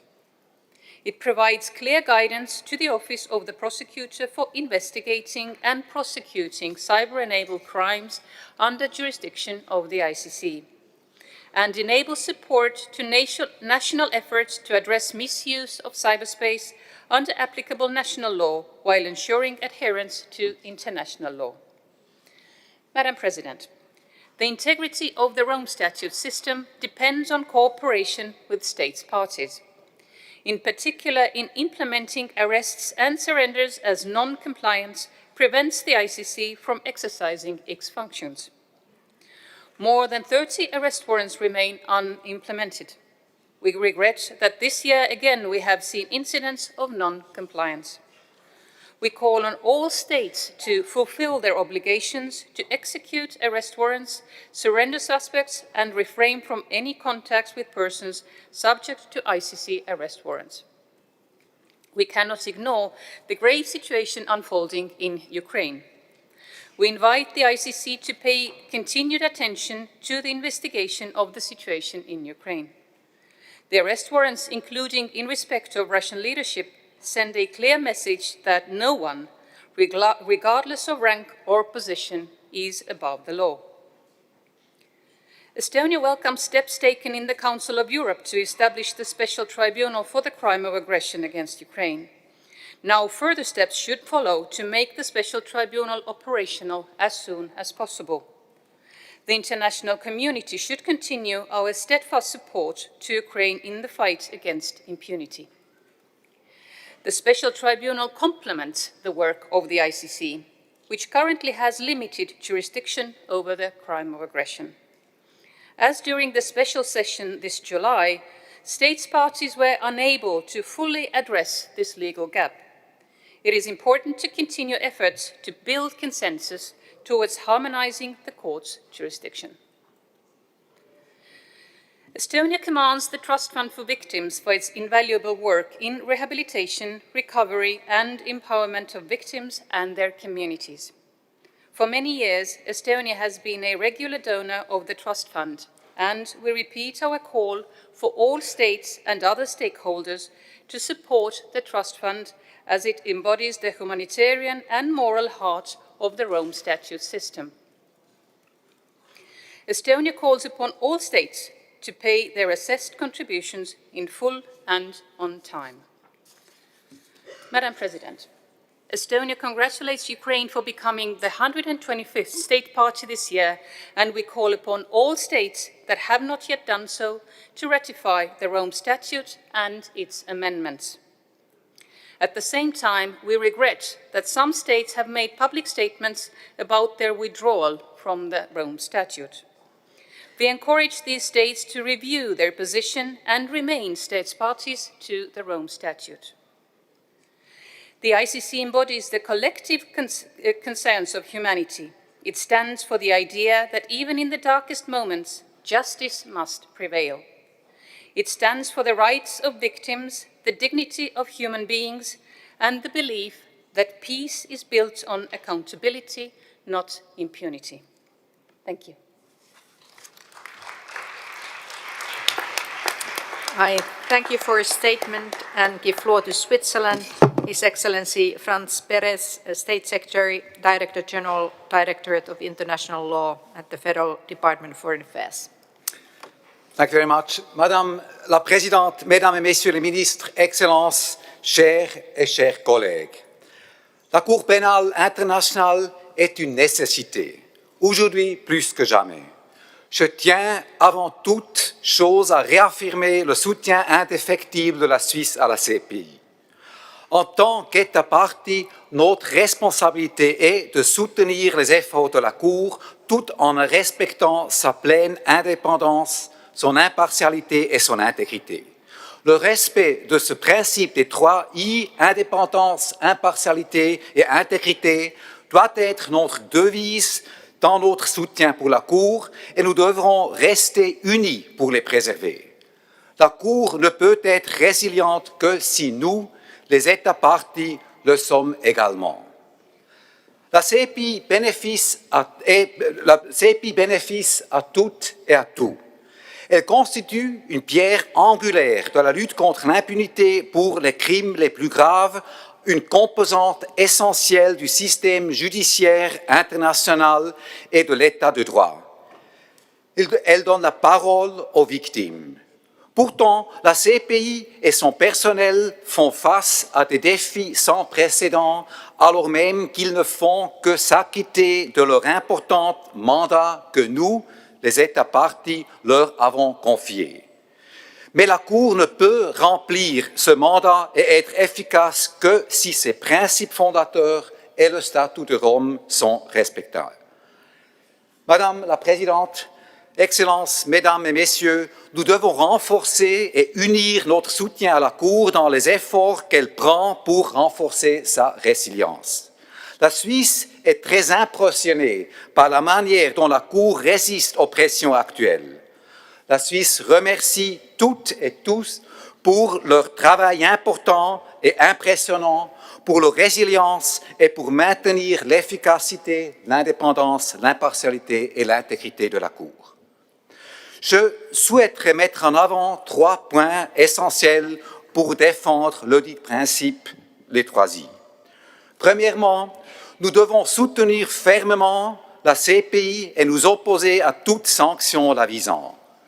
La Cour a certainement besoin de notre soutien politique, comme exprimé par la présence de tellement de ministres et vice-ministres ici à la 24e Assemblée des États parties, mais surtout aussi de notre soutien concret. Ce sont les mesures concrètes qui vont assurer que la Cour peut remplir son travail, notamment dans le domaine du financement. Ainsi, notre tâche comme État membre de la Cour est de trouver des solutions concrètes pour les problèmes concrets. Deuxièmement, nous devons renforcer la compétence de la Cour. La CPI tire sa force et sa légitimité de l'universalité de son traité fondateur, le statut de Rome. Nous avons réaffirmé lors de la session extraordinaire de la ASP le juillet dernier notre engagement à renforcer la juridiction de la CPI en matière de crimes d'agression. Nous devons également œuvrer ensemble en faveur de ratification additionnelle du statut de Rome et pour la ratification complète de ces amendements. Chaque ratification compte pour élargir et approfondir la compétence de la Cour. Plusieurs ministres et vice-ministres ont mentionné la nécessité de conduire un dialogue avec les non-partis. Et ça, c'est le 3e point. La Suisse est surtout en faveur de dialogue. Le dialogue est toujours meilleur que sanctionner. Mais un dialogue doit être un dialogue et ne pas des négociations avec l'effet de mettre en question les principes fondateurs de la CPI ni le statut de la Rome lui-même. Et enfin, la Cour doit aussi être soutenue d'une manière concrète dans sa capacité. Dans cet esprit, la Suisse est fière de présenter la candidature du juge Gwenaël Metro aux élections au poste de juge à la CPI de 2026. L'expérience, l'intégrité et le professionnalisme exemplaire du juge Metro sont autant des qualités essentielles requises en cette période critique pour la CPI. Madame la Présidente, Excellences, Mesdames et Messieurs, lutter contre l'impunité des auteurs d'atrocités et promouvoir la justice en vue de favoriser une paix et une sécurité durables, tels sont les objectifs communs qui nous unissent. La Cour pénale internationale est essentielle pour atteindre ces buts. Restons unis dans le soutien à ces objectifs communs et dans la défense de l'indépendance, l'impartialité et l'intégrité de la CPI. Je vous remercie de votre attention.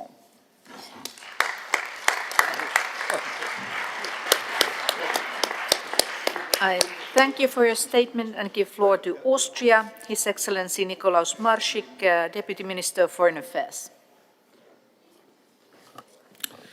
Thank you very much. Good afternoon, Madam President, distinguished delegates, ladies and gentlemen.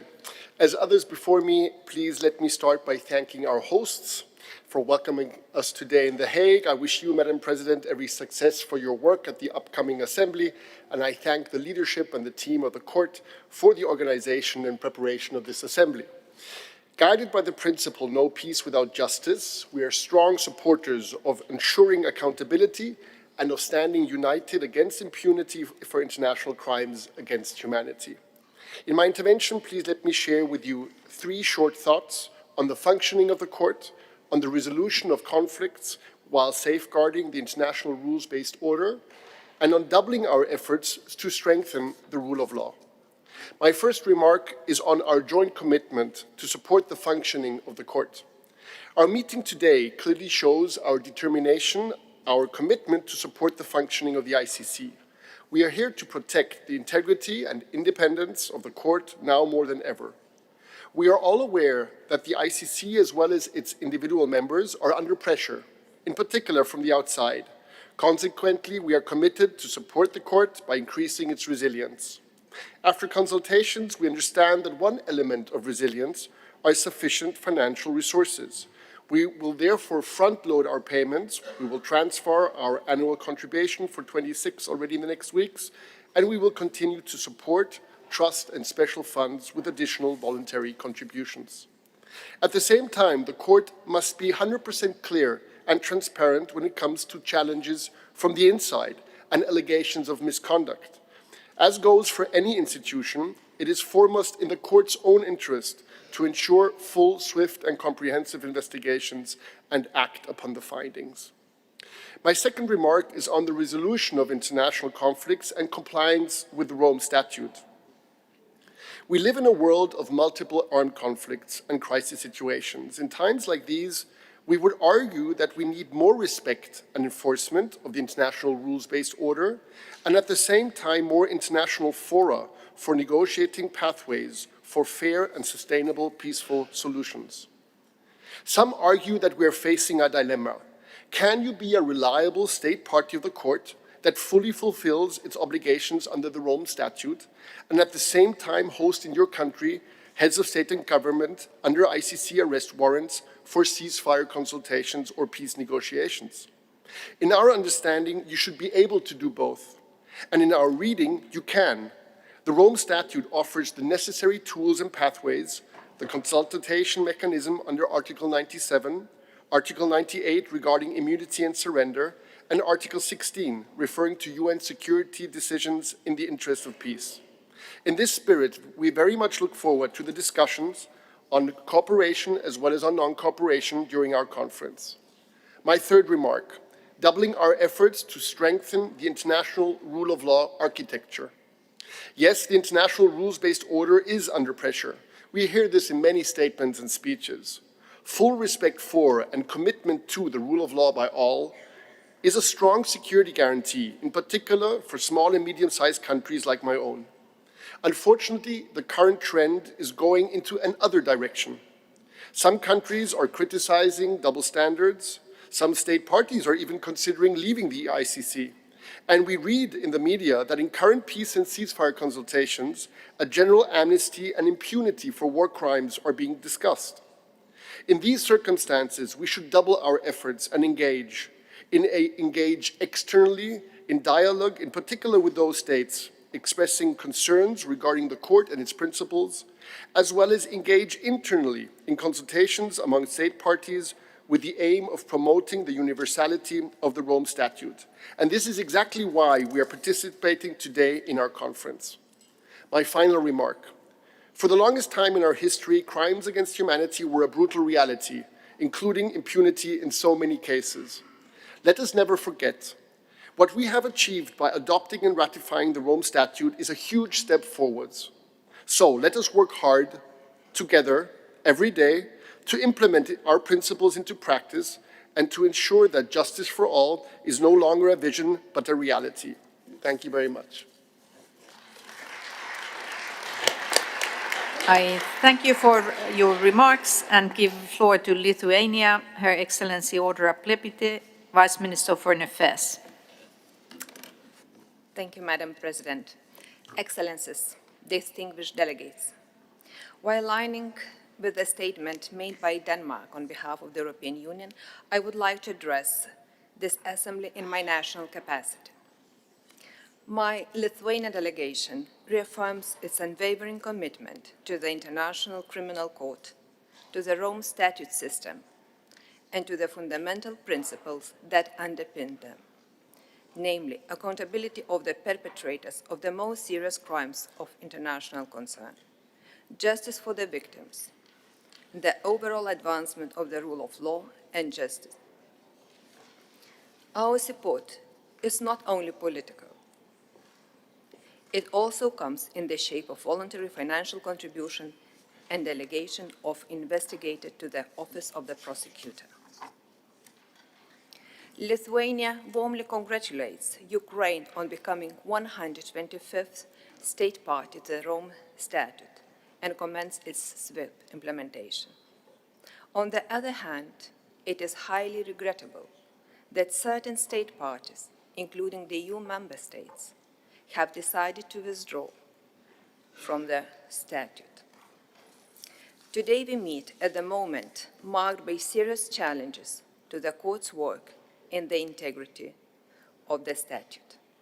Recent developments expressed in the forms of sanction or threat to sanction directed to the ICC officials or even the court itself have caused serious concerns and raised the importance of safeguarding the court's integrity, independence, and impartiality, which we support.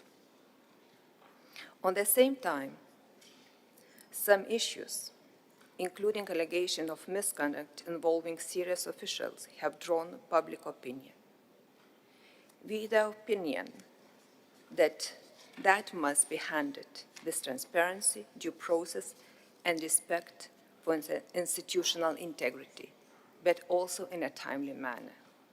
If done so, we believe that may ultimately strengthen rather than weaken trust in the court.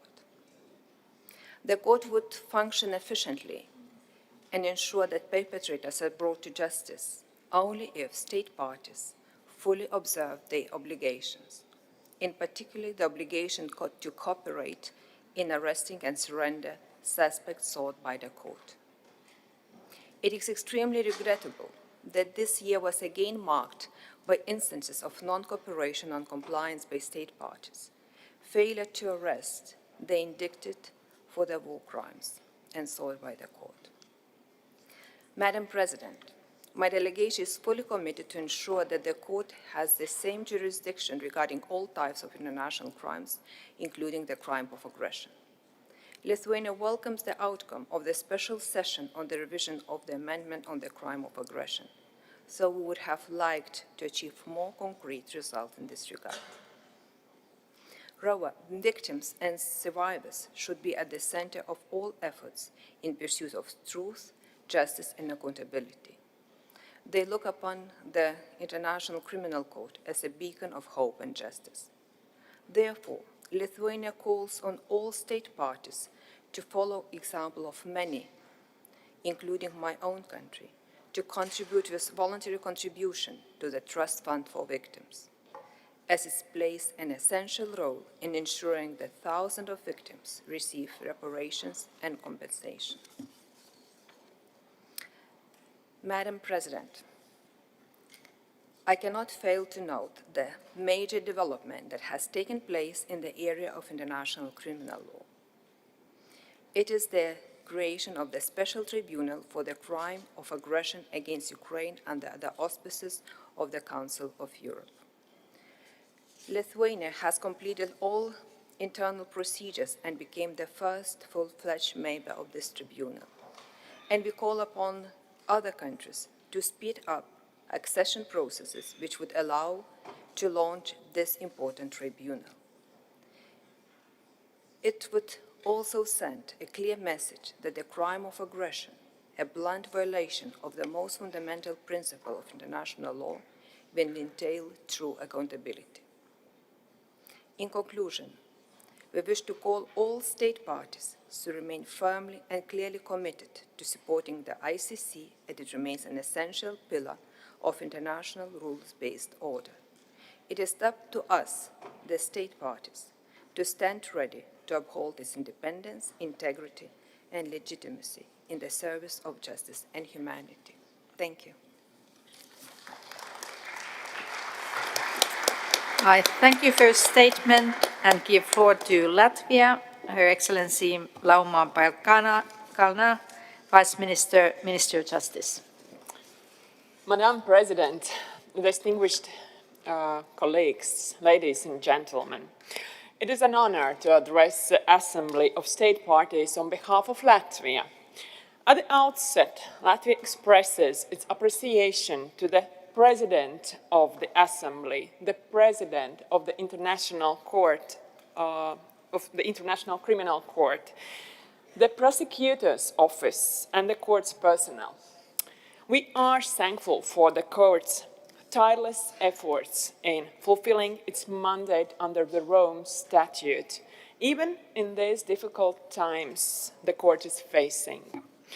Madam President, Latvia aligns itself with the statement delivered on behalf of the European Union and wishes to add several remarks in its national capacity.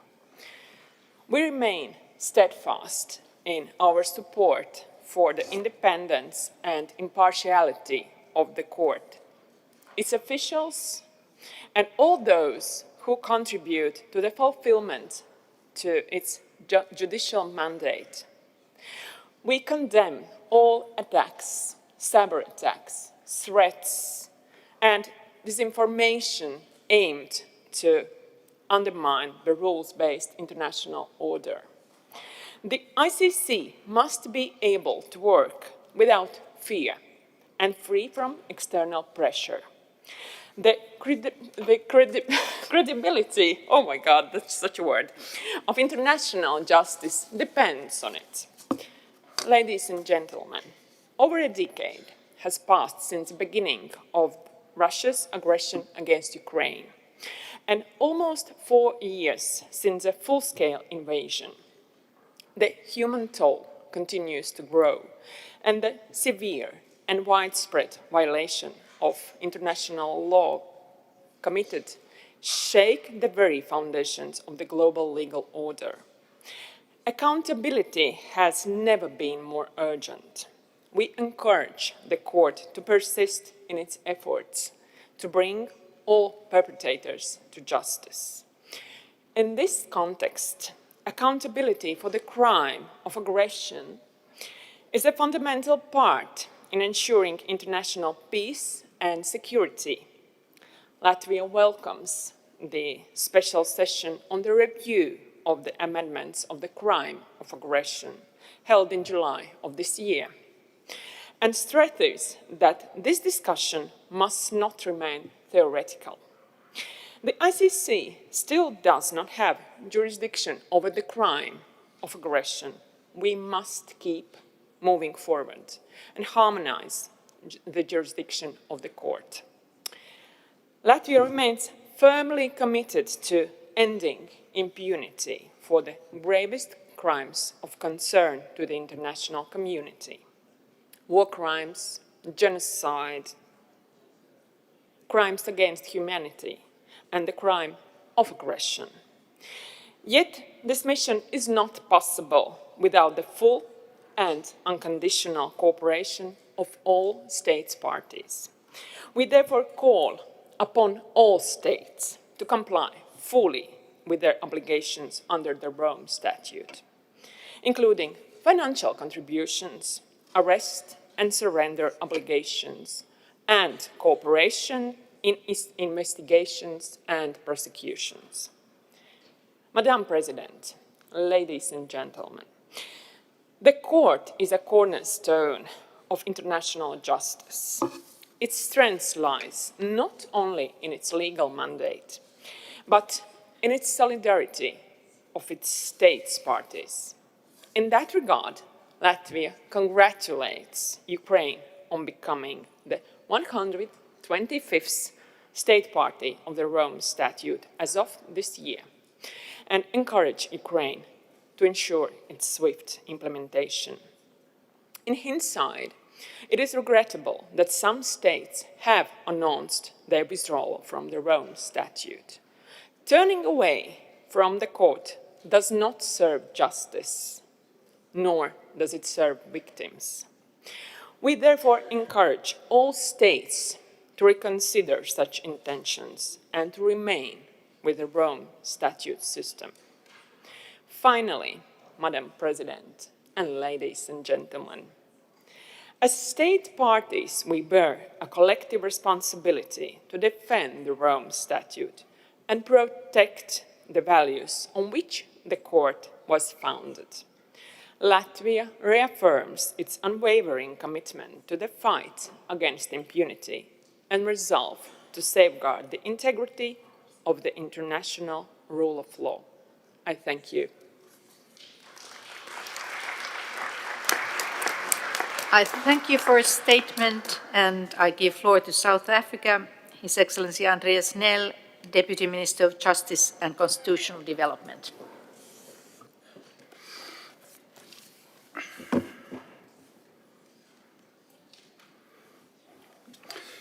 Madam President, South Africa thanks you for the opportunity to address this Assembly. We extend our warm congratulations and assurances of support to the newly elected officials of the court.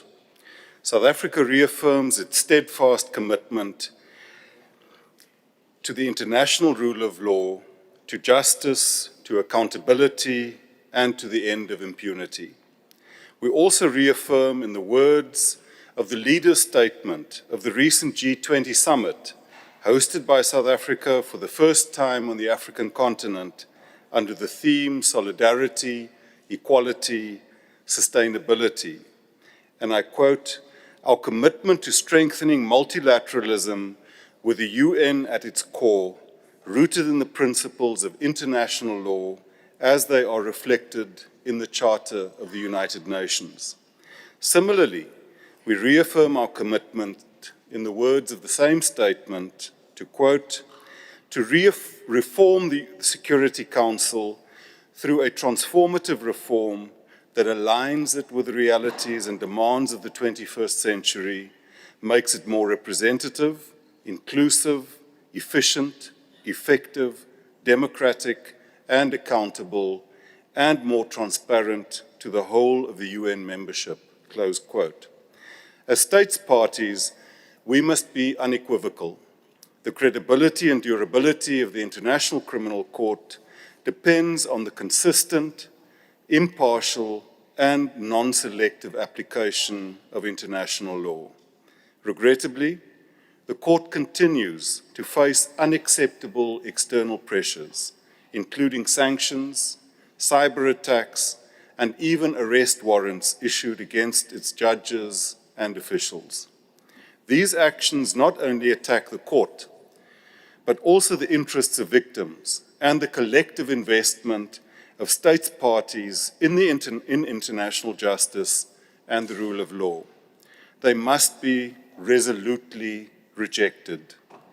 We commend the Registrar and the government of the Netherlands as the host state for their efforts to safeguard the court's operations, and South Africa pledges its full support to these endeavours. However, political declarations of support, whilst necessary, are not sufficient. Concrete action is required.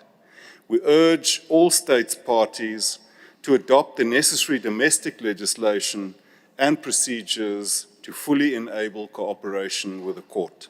South Africa has initiated new legislation on extradition and on international cooperation in criminal matters, which explicitly provide for cooperation with the court and similar institutions. We're concerned by recent incidents of non-cooperation and call on states parties to make full use of the Rome Statute's consultation procedures to resolve any challenges that may arise. South Africa also strongly encourages states parties who have indicated their intention to withdraw from the Rome Statute to re-engage with the ICC community and to reconsider their decisions. These developments should galvanize our efforts towards universality of the Rome Statute system, a goal that remains indispensable to the fight against impunity. Ultimately, the pursuit of international criminal justice is and must remain centered on victims. We owe it to them to ensure meaningful participation in proceedings and to support the sustainable resourcing of the Trust Fund for Victims. Madam President, South Africa recognizes that the court's essential functions, investigations, prosecutions, witness protection, outreach, and more, require predictable and sustainable funding. At the same time, we acknowledge the economic pressures facing many states parties. We therefore appreciate the court's efforts to prioritize, make difficult adjustments, and present a budget that is both responsible and responsive to operational needs. We urge state parties to conclude the budget discussions swiftly, inclusively, and with flexibility. We also commend the court for the progress it has made in strengthening its internal workplace culture. While more work remains, it is encouraging to see efforts aimed at ensuring that the court's internal environment fully reflects the Rome Statute's values of fairness, accountability, and justice. Madam President, South Africa continues to value the indispensable role of civil society in promoting justice, accountability, and the rule of law. Civil society has been integral to the Rome Statute system from the beginning, and we call on all states parties to deepen engagement and forge stronger cooperative partnerships with civil society organizations. South Africa remains dedicated to strengthening the integrity, independence, and effectiveness of the court and the office of the prosecutor so that they may deliver justice impartially and without hindrance. And therefore, in the words of President Nelson Mandela, and I quote, "We have sought to ensure that the ICC is guaranteed independence and bestowed with adequate powers. Our own continent has suffered enough horrors emanating from the inhumanity of human beings towards human beings. Who knows, maybe many of these might not have occurred, or at least been minimized, had there been an effectively functioning international court." Close quote. We thank you. I thank you for your statement and give floor to Romania, His Excellency Luca Niculescu, Secretary of State, Ministry of Foreign Affairs. Madame la Présidente de l'Assemblée des États parties, Excellences, Mesdames et Messieurs les distingués délégués, tout d'abord, Madame la Présidente, un grand merci pour votre invitation et pour l'organisation. La Roumanie souscrit pleinement à l'intervention prononcée par la présidence danoise au nom de l'Union européenne et aussi nous souhaitons compléter par quelques considérations et ceci à titre national. Aujourd'hui, plus que jamais, il est important qu'on se souvienne pourquoi la CPI a été créée, pour répondre aux besoins universels de justice et pour les victimes d'atrocités. Et le meilleur point de départ de cet objectif reste bien sûr le préambule du statut de Rome, ayant à l'esprit qu'au cours de ce siècle, des millions d'enfants, des femmes, d'hommes ont été victimes d'atrocités qui défient l'imagination et qui heurtent profondément la conscience humaine. La Cour pénale internationale est devenue un pilier central du système global de justice pénale internationale et son rôle est essentiel pour promouvoir un ordre international fondé sur le règne de la loi pour lutter contre l'impunité des auteurs des crimes les plus graves et pour rendre justice aux victimes. La Roumanie rappelle son engagement constant en faveur de la Cour depuis sa création et réitère son soutien ferme de la Roumanie pour la Cour pénale internationale dans la lutte contre l'impunité. Et aujourd'hui, cet idéal collectif de justice mis sur pied par le statut de Rome est bien fragilisé. Au cours de la dernière année, la Cour pénale internationale a dû faire face à de nombreux défis, des défis qui menacent non seulement le fonctionnement de la Cour, mais aussi l'idée même de justice internationale. Donc nous réitérons notre soutien total à la Cour afin de rendre justice aux victimes des crimes les plus graves et nous appuyons la Cour dans ses efforts pour renforcer sa résilience. En ce qui concerne la coopération, une responsabilité importante pour le succès de la Cour revient à nous, les États parties. C'est à nous la charge du soutien continu à l'activité de la Cour qui ne peut fonctionner sans notre coopération conformément au statut de Rome de la Cour pénale internationale. Soutenir la Cour, c'est soutenir les victimes et confirmer ainsi que l'impunité ne peut être tolérée. La Roumanie souhaite saisir cette occasion pour féliciter l'Ukraine, qui est devenue, le 1er janvier 2025, le 125e État partie au statut de Rome. En même temps, nous regrettons les annonces de retrait du statut de Rome de la Cour pénale internationale.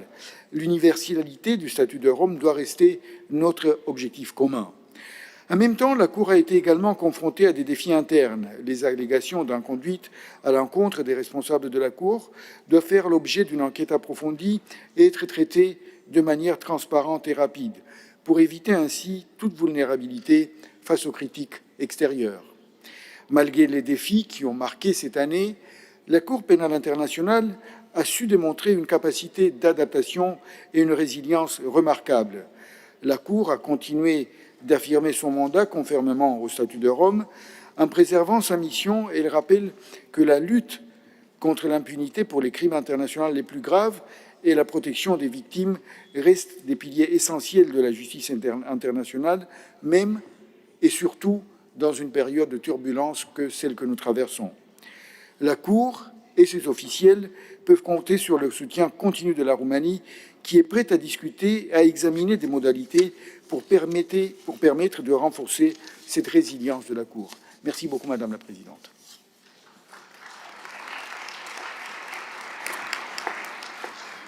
Thank you for your statement and give floor to Georgia, His Excellency Georgi Gebuadze, Deputy Minister of Justice. Thank you. Madam President, Excellencies, distinguished delegates, ladies and gentlemen. Georgia expresses appreciation for convening the 24th session of the Assembly of State Parties. We thank the Assembly and the organs of the Court for their dedicated work throughout the past year and acknowledge the steady efforts made to reinforce cooperation, support victims, and advance the effective implementation of the Court's mandate. The delegation reaffirms full support to the Court as an impartial and independent judicial institution and stresses the importance of safeguarding the integrity and effectiveness of the Rome Statute system, so that the mandate of the Court is carried out with credibility and with the confidence of state parties and affected communities. We are proud to stand among the founding state parties to the Rome Statute and to reaffirm our unwavering commitment to the principles and purposes that underpin the Rome Statute system. The delegation recalls that the situation in Georgia presents a clear demonstration of the mandate entrusted to the court. The investigation represented the ICC's first engagement on the territory of a European state party and first examination of alleged crimes arising from an international armed conflict. The significance of this development reaches far beyond our region. The experience confirms the global reach of the court's jurisdiction and reinforces the expectation that accountability must be pursued in a principled and impartial manner, regardless of geography, regardless the identity and alleged perpetrators or any political consideration. In this context, we have maintained full and continuous cooperation with the Office of the Prosecutor, providing comprehensive assistance to support a fair, transparent, and effective investigative process. This cooperation led to the issuance of arrest warrants for 3 individuals who had committed crimes against the population of Georgia. For us, effective execution of the court's arrest warrants remain a central test of the international community's commitment to justice and the rule of law. Genuine progress on enforcement is essential to secure long-awaited justice for the victims of the 2008 armed conflict and to reaffirm that accountability for the gravest crimes is a shared responsibility that sustains the credibility, unity, and purpose of the Rome Statute system. In this regard, Georgia further refers the landmark judgment of the European Court of Human Rights of the 14th of October 2025 on the case of Georgia versus Russia. The court held Russia fully responsible for the mass harassment, unlawful detention, physical attacks, killings, and the official tolerance of such actions against the population of Georgia in the occupied territories and along the occupation line. These violations occurred in the context of the ongoing occupation of the territories of Georgia and the process of the so-called borderization. We would like to reaffirm that full, timely, and good faith cooperation is essential to the effective functioning of the Rome Statute system, and we remain committed to meeting all cooperation obligations and in conformity with the statute. The delegation notes our steady and constructive engagement with all structures of the court, including the provision of prompt and coordinating responses to requests for information and assistance through established national mechanisms.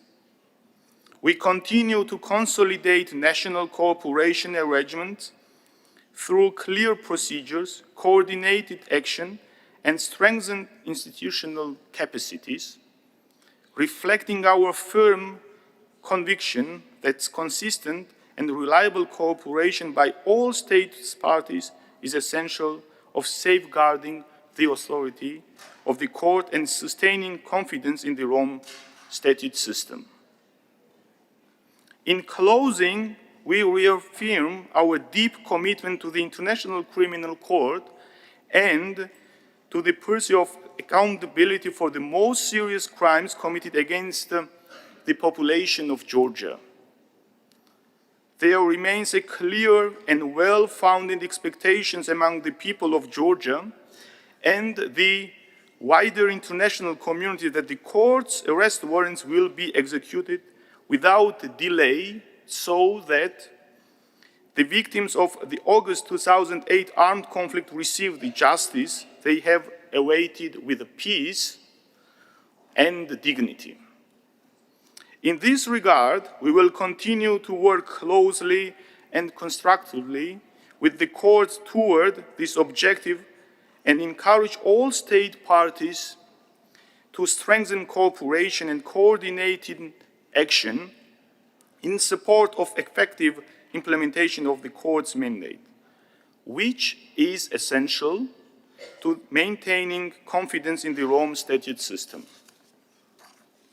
The delegation of Georgia expresses sincere appreciation to Madam President and the entire ASP team for their dedicated work and extends its best wishes for a successful session and for continued progress in the period ahead. Thank you.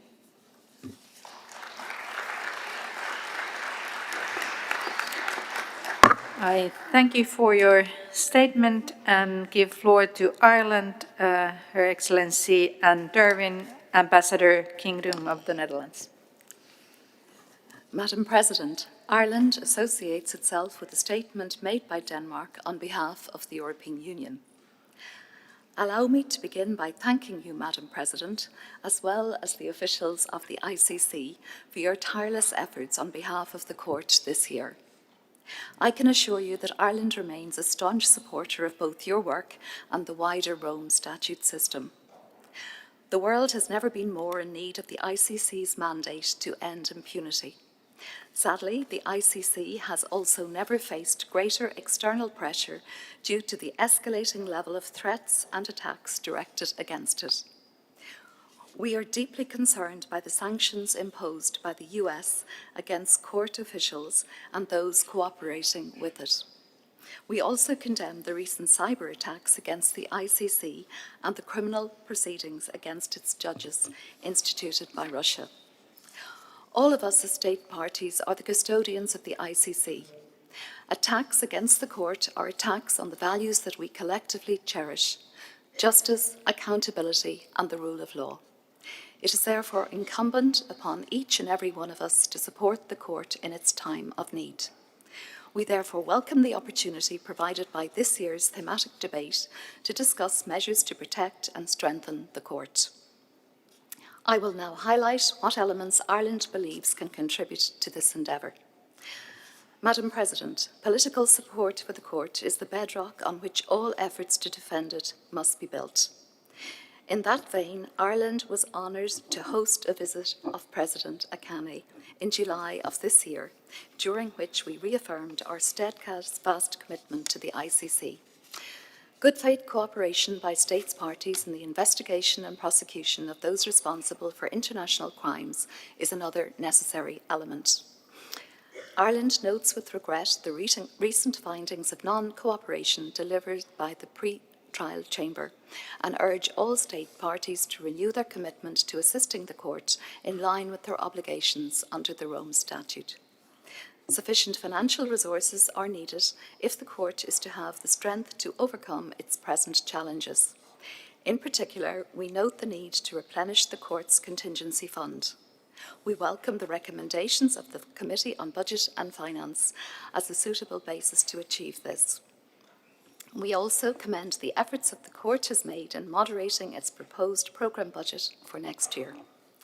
A healthy workplace environment is essential both for the well-being of staff and their ability to pursue justice on behalf of victims.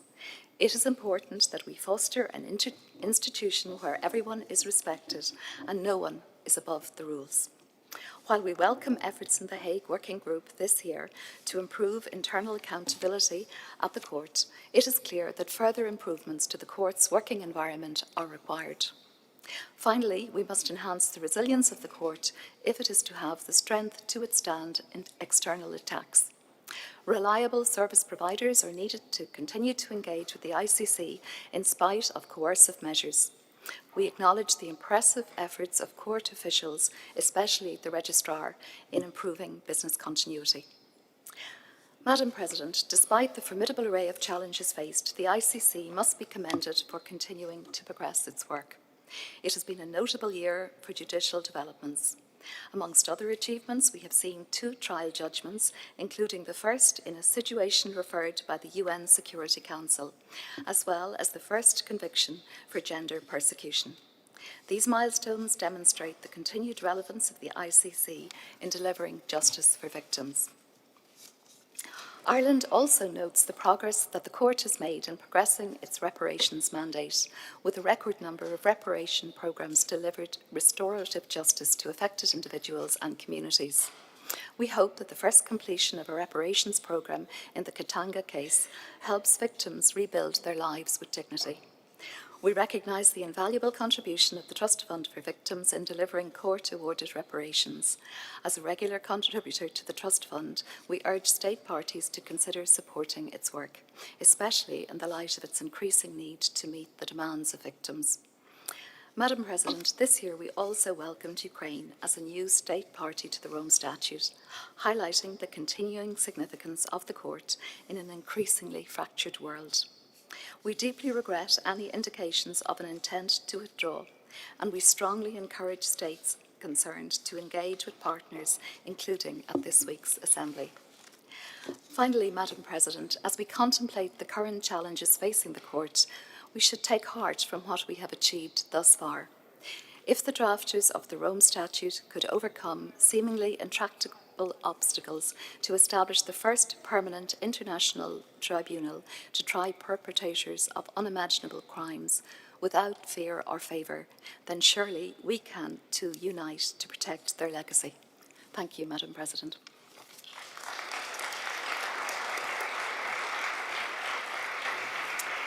I thank you for your statement, and that brings us to the end of list of speakers under the general debate tonight. I would like to thank all the distinguished speakers today for their statements and the support pledged to the court in the fulfillment of its mandate, and also to the kind words addressed to me and to the Secretariat. Tomorrow we will continue the general debate with speakers that were not able to speak today, and we will start first with Poland, to be followed by Senegal and Canada.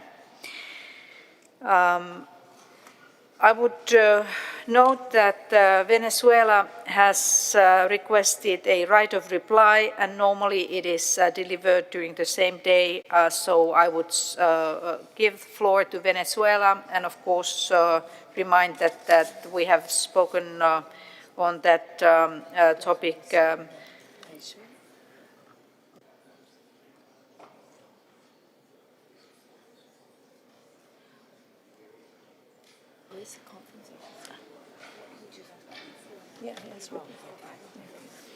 and just remind that taking the late hour, well, it would be short, or whether you would. We seem to have some problem with the computer. It's not.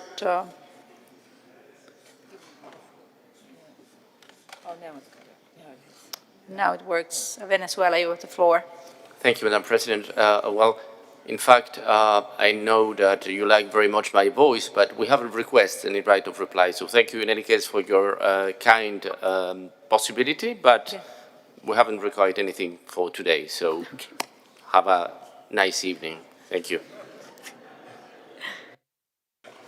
Thank you very much. That was good news. There has been some misinterpretation in the line of delivering messages, but that is indeed good news to us, since that brings us to the end of today's discussions. I thank the interpreters for the long day, and I would like to remind distinguished ministers and deputy vice ministers that there is a bus at the main entrance of the World Forum for the visit to the ICC premises with the elected officials of the court as per ministerial program.